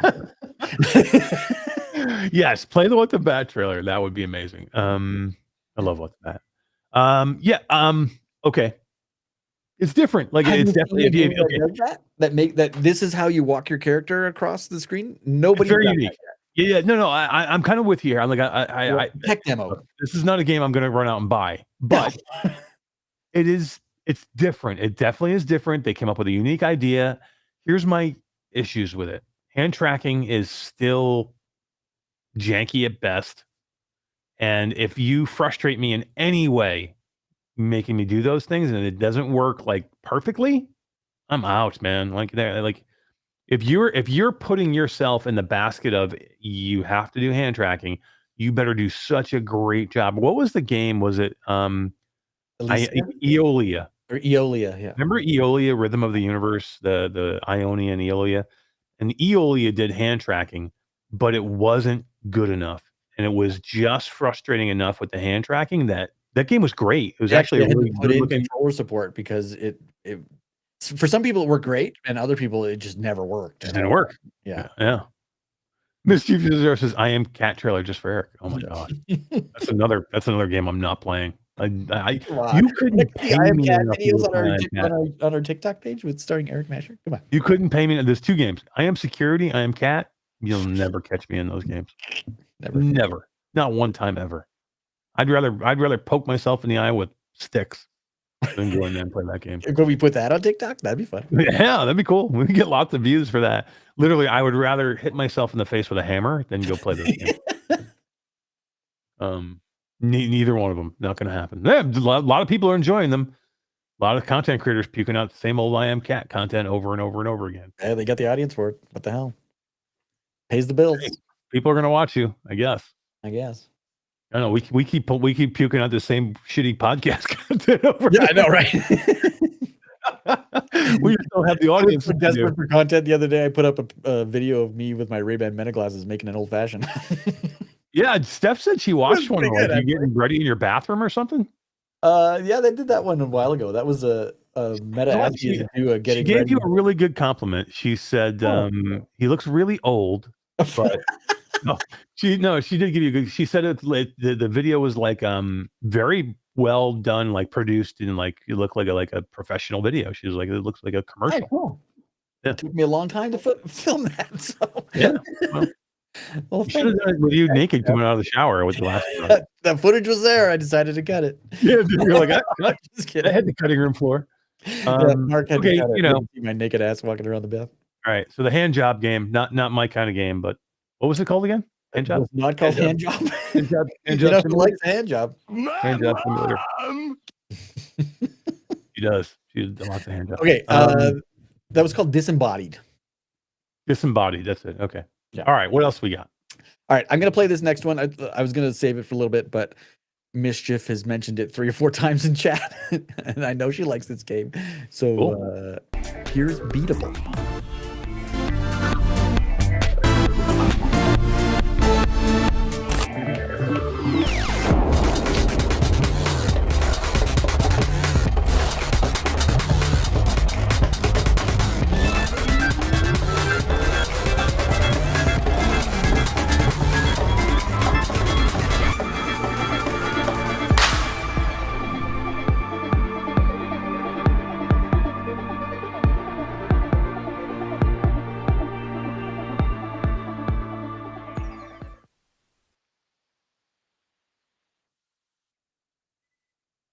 All right, you think I'm going to kill this game? I think this Nope. game looks actually pretty cool. I was gonna say I won't let you kill this game. I like this game.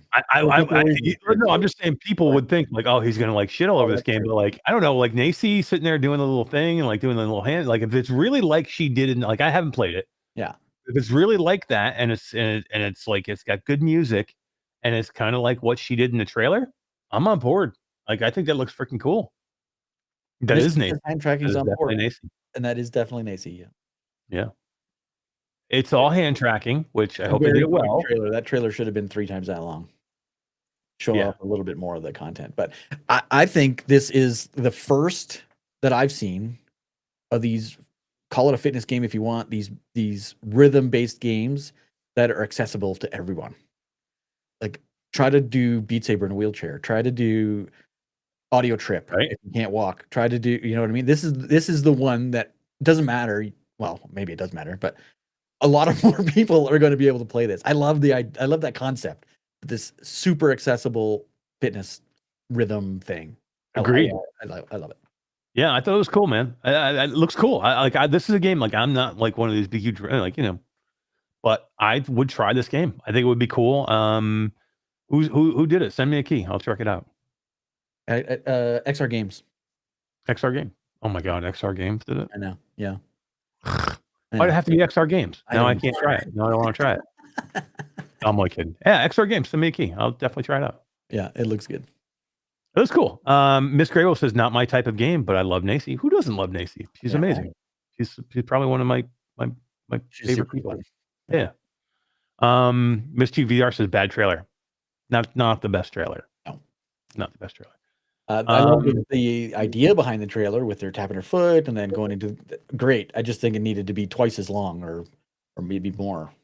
Or the music should have been a little better or different. Like I would have mixed it up, right? Have to go to another song. Is it fast songs and slow songs? Is it tell me more in the trailer?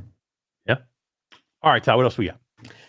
All right, we're getting close to the end here. I'm doing these completely out of order. We're gonna save that one to last. Let's go into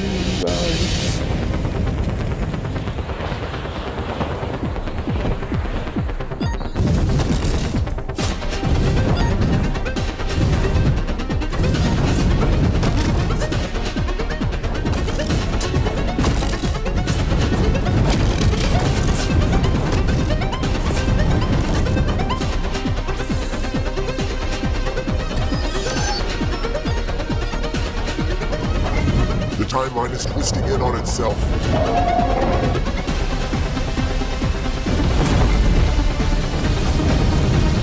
Burn it all down.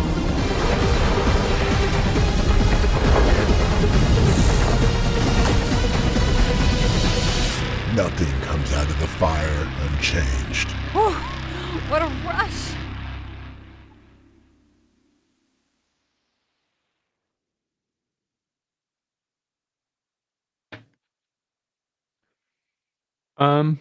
Phoenix Gene. I haven't seen a game that uses this type of controls in a while. This is kind of like what was that game you were in love with? Yuki. It's Yuki-ish control where you control the dragon. Less so with the thumbstick, more so with your entire arm and stuff in this one. Mm-hmm. The trailer, I think, could have used better music. Trailer did not represent that game in the best light it could be. But I look, I love Yuki. I'm sure I have tried this game early on. I have not tried the finished version. Same. I did it early on, but I tried it early on. I think what was here was cool. Yeah. I'm hoping the game that when it kind of launches will be fully fleshed out. If the final version is like Yuki in quality and like what's there, I'll love it because Yuki's great. And I haven't played that in so long. I should get in there and play that tonight. Right? Even the mixed reality Yuki is awesome too. Yeah. Oh yeah. No, it was all good, man. I mean, literally, Yuki was so good. Like I like. There's a lot of people. There's probably some some regulars here who know like, oh yeah, Yuki because I freaking streamed the shit out of that game. But I guarantee there's a lot of people that don't know that what Yuki is. Arvery Entertainment, the people that made Pixel Ripped, made a game called Yuki where you control this like female action figure, and you're like a little kid and you get to control the action figure through this bullet hell maze, and like literally you have to like at some points you're like, you're bending down, like you're playing like pistol whip almost, because you're like dodging and like you have to move your whole body to get through all this maze of projectiles coming at you. It's freaking awesome. The music is great. The environments are cool. Very much like Yuki, and this does remind me of that. Yeah, definitely Yuki-esque. We have a $5 super chat from Backsorn VR. It says, any chance Impact Labs taking on Schedule 1? Maybe. It'd be fun. Maybe. It'd be interesting. That would be cool. Schedule 1's pretty popular. Yeah. Definitely popular. I don't know. Could be. You never know. Stay posted. I don't know. I would say. Yeah, you can't say anything. Let's move on. Yeah, let's move on.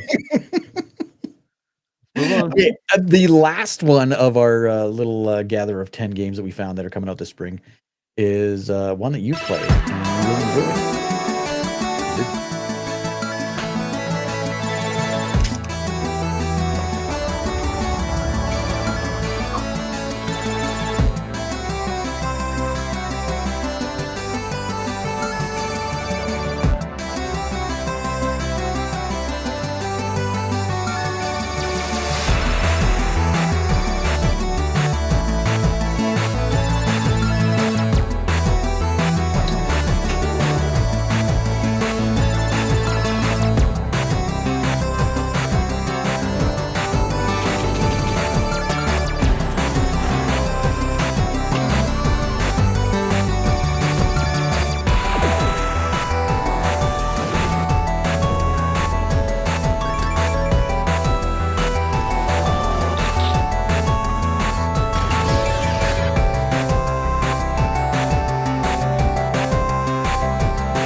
Good trailer.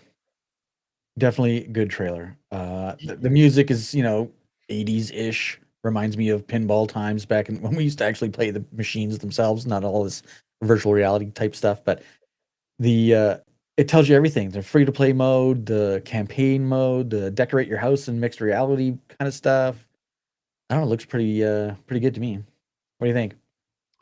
So I really like this game a lot. Like, I was, Zen Studios. I'm a huge fan of Star Wars pinball, which is freaking great. I'm a huge fan of Pinball FX VR 2, which we talked about this on Virtual Strangers the other night. This game is really, really good, and I'll recommend it to anybody to go play. Now, it's a little light on tables. When you first start, you only get a couple of tables, and then you have to buy more. So, like, all the tables that they show there, you're not getting for the base price. But the base price is like $10. It is 10. And then you can buy a few more tables afterwards. I think maybe there's 8 or 9 tables total or something like that. Maybe 11 tables, something like that. And they're each $10. They're each how many? $10. For how many tables? One. One table is $10? Adam Sandler tables, $10. Twilight Zone tables, $10. What? World Cup soccer tables, $10. Oh, the Pinball TV Classics, that's a multi-pack one. That's got 3 tables and it's $15 American. So there's tables in there that are $10 per table? Yeah, I'm looking at it. Or you can buy the whole bundle for 67 Canadian, which is probably $56.99 or something like that American. And you're looking at the Quest version of Pinball FX? Yeah, I'm on their store page. I'll send you the link.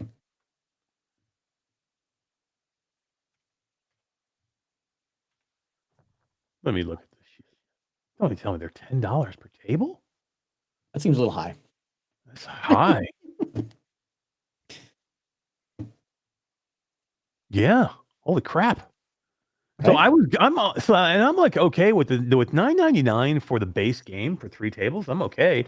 But you're going to charge me $9.99 for the Star Trek table? $9.99 for the Star Trek table. $9.99 for the the Williams pin. What's that? Williams pinball table. It's Adam's Oh, Family. the Twilight Zone table. Yeah. Holy crap, man! $10 for Adam's Family. $10 for World Cup Soccer. So if you get the bundle, if you pay $50, you get the 3 that comes with it, plus 6 more tables. Yeah, included items is the Star Trek Pinball FX game itself, Adam's Family, Twilight Zone. Yeah, all the tables. You get everything in the bundle.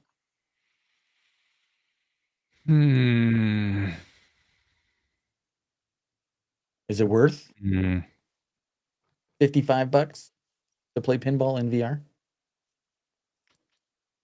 Is that a AAA title? Demanding AAA prices? This goes back to our original conversation. I would love to see these things at $5.99. Like $5.99, $4.99, $5. I'm there. At $9.99, I'm on the verge. Like I don't want to say it's out of control. Like it's not out of control. I mean, I think $50 for what did I just say, 9 tables? Yeah, something like that. Yeah. It's a good game. Like, don't get me wrong. And the pinball play is really, really good. Like it feels right. Maybe even better than Star Wars pinball. Like the pinball itself feels great. I still like Pinball FX 2 better than this one. The Steam version of that one, the VR version of that one, because I think it's more immersive in what the tables will do around you and what the environments do. Where these are a little bit more subdued. Like I don't feel as immersed in the table. What I mean by that is the VR immersiveness. Like I gave an example the other night in Pinball FX2 VR on the Steam version. There's a Jaws table where, and you're in like a room like this one that they have in the VR, but it's all wooden floor. And and when you start the table up, the whole entire wooden floor breaks away except for a round circle that the table is on that you're standing on, and everything turns to water. So it's basically like the whole room just floated and the floor fell away. Yeah. As you're playing at certain points, fucking great white shark comes up out of the water and like almost like jumps onto your platform that you're on. It scares the shit out of you. And then other things like there's a buoy in the water that's like bobbing up and down, just kind of keeps you immersed. These ones look like they just have like characters that are standing there watching you play. Exactly. That's a lot of what it is. I mean, there's like the Battlestar Galactica ones has like ships that are kind of hovering around you and they like take off. The Star Wars one has the Enterprise, and at some point like a Star Trek one. Did you just say Star Wars and the Enterprise? Yeah, I meant Star Trek. the like a Klingon bird of prey comes over and like shoots at the Enterprise, and like you see where it hits the shield, and it's cool. Like there's some decent effects, but nothing like where you go, oh wow, that's amazing. Where in the Pinball FX 2, like I was like, holy crap, this is awesome. Like, and there was other tables that even did more than just the Jaws one did. But Mischief has a good point. This is my thoughts too. Walkabout Mini Golf DLCs are $4.99. I'll continue to buy them all. I wouldn't if they were $10 each. I'm very torn on this one. I think that price is too high. Like I think $9.99 per table. They're hurting themselves there. Like we just had this conversation of like, give me a good quality game and I'll pay you $50. 9 tables for that game. It's on the borderline of being enough game for me for $50. And then one says it does give you replayability. It is one of those games that's open looped. It does. $10 for pinball machines, not pretty cheap in the grand scheme of things. Are we hurting the industry again by not supporting this? If it's quality $10, I haven't played it, so I don't know. It's great. And again, the game is great. Like, but I didn't realize. They sent me the key, so thank you very much. For sending us the key. I appreciate it.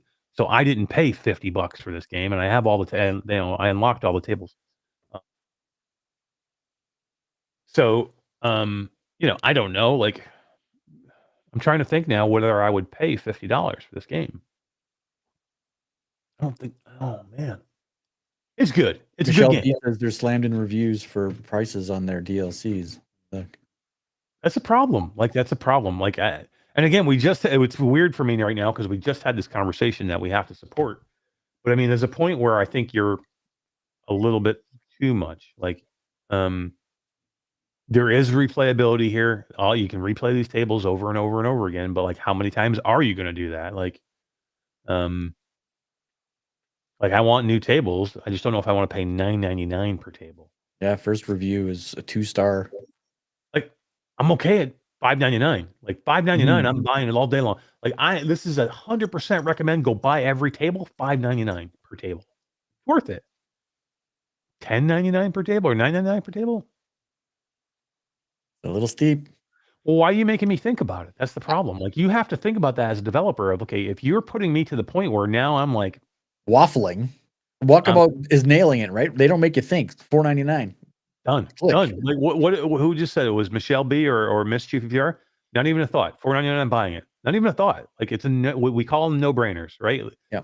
We call them no brainers for a reason. Like, we're doing it. Like, and for me at Zen Studios, you have to be thinking about those things from the start.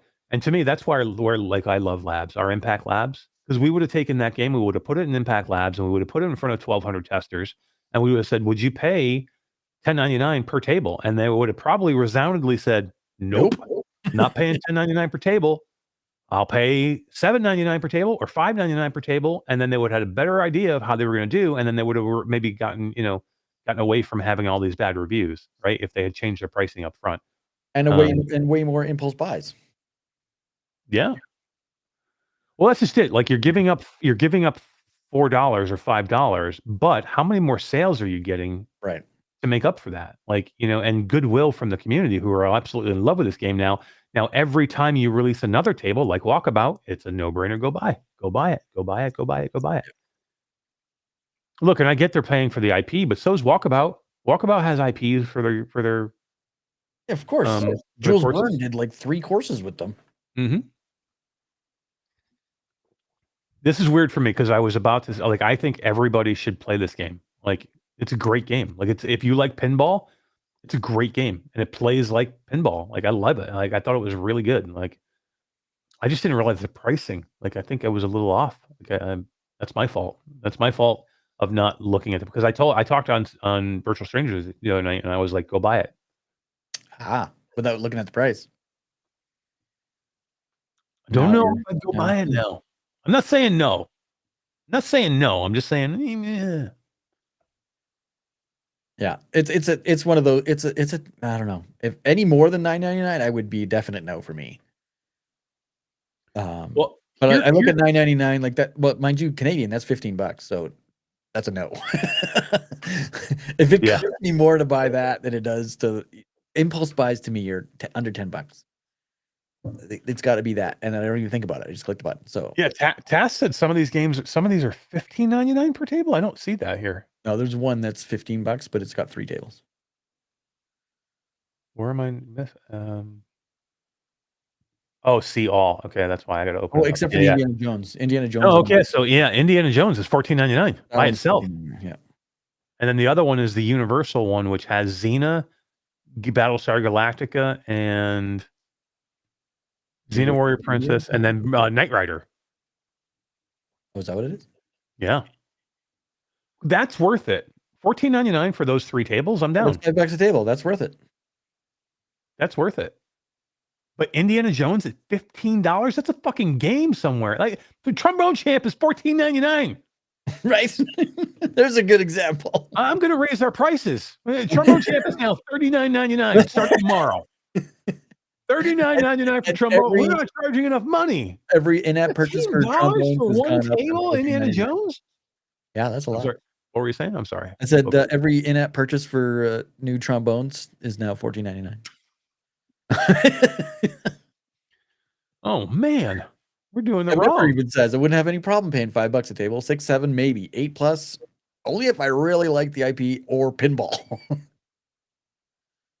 Yeah. Look, $49.99 for the whole package, and you're going to give me 12, 13 tables. I'm okay with that. Go give me a few more generic tables. Yeah. Like I get you in the they don't need to be IPs. Walkabout's got tons that aren't IPs. Right. At $49.99 you're giving me 8 or 9 tables, give me 3 or 4 more or 5 more in there that are just generic. Not generic, but I'm not saying they have to be generic. Just give me ones that are not based on IPs. desert Okay, that you're not table paying a with ton of money scorpions for. walking around and a Yeah. camel walks by and do the you could be very generic and still be VR-fied. Yep. I mean, Indy's great. Indiana Jones is one of the best tables on there. I love it. It's a cool table. It's $15. That's a game, guys. That's some games are $15. You're gonna charge me one table. That's not what they charge for. What do they charge for Star Wars? Let me look at Star Wars. Star Wars pinball. I don't remember Star Wars and going, oh, that's out of line.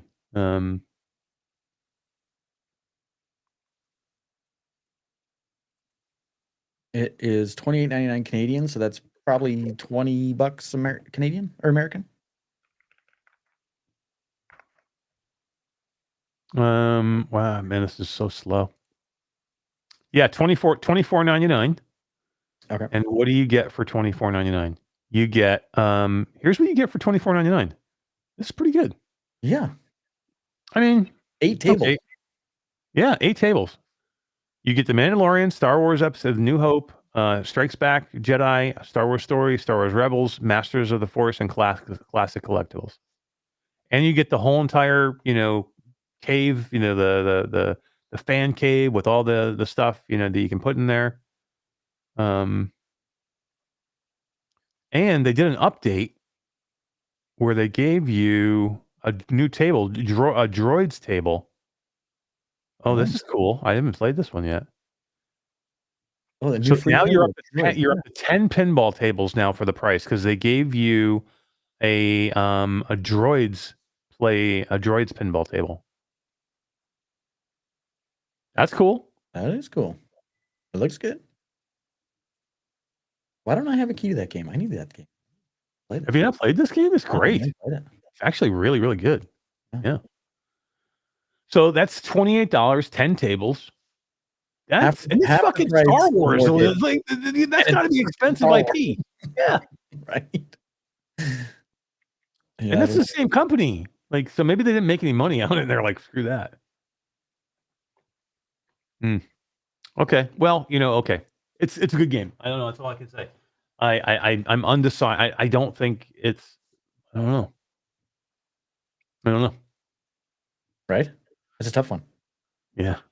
Okay. I don't know what to say. Where we are. Is that it? Do we get any more? That was the last one? That's the last game. Yep. All right. We got to look to get out of here. It's 12 after. I got to pack. I got to get the hell out of We here. did have one more topic, but. Yeah. I mean, let's just say we'll talk about Bigscreen a little bit more on the next episode. I will say this. I ain't buying it. I'm not buying it. You're still not there for me. Like, your pricing is too high. I don't like that you're charging me $300 extra for eye tracking. Your strap still looks like shit. Or $200 for eye tracking. Sorry, $200 extra for eye tracking. I still need base stations. Why you still make me use base stations at this point? Still need controllers. Still need controllers extra. So by the time you buy everything, you're probably $1,500 anyway.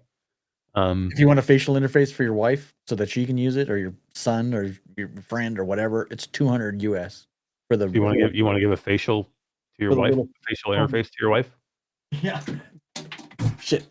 So this piece, that's all squishy rubber that goes on your face. $200. That's a little crazy. Yeah. I'm not. I'm not buying it. I wouldn't recommend right now. I wouldn't recommend anybody to buy it. I would hold out for if you're looking for a PC VR headset that can maybe do standalone also. Number one, go buy the Quest 3. Buy a Quest 3, right? But number 2, maybe wait for the Valve Deckard. Yeah, definitely. This is look. I'm not a big fan of Bigscreen. They're not a big fan of me. Whatever. I'm not paying it. Like, it's just not there. Like, I don't see it.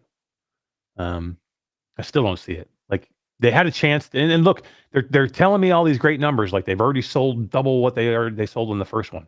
Like, but if you sold 10 on the first one and now you sold 20, I don't want to hear your shit. Like, I mean, you didn't sell that many on the first one. So now you're like, oh, we've doubled our orders already. You didn't sell that many. So, like, if that's even true, which I don't know if it is. Yeah. Yeah, I think the pricing is out to lunch. There's $8.95. You can get a the upgrade, so I can buy that for $8.95. $8.95. Like for $200 more, you get a brand new one. Why would I spend $8.95? Why would you do that? Like I wouldn't. Like that makes no sense to me. Like I don't know. I don't want to get into like a whole big thing with it, other than to say, don't buy it. Hold on to your money for something better. Yeah, wait for the they're deck. coming. Buy a Quest 3 if you're dying to get into VR. I don't know. Quest 3 is still. They do the have best a Halo mount that looks pretty sick. I'm not gonna lie.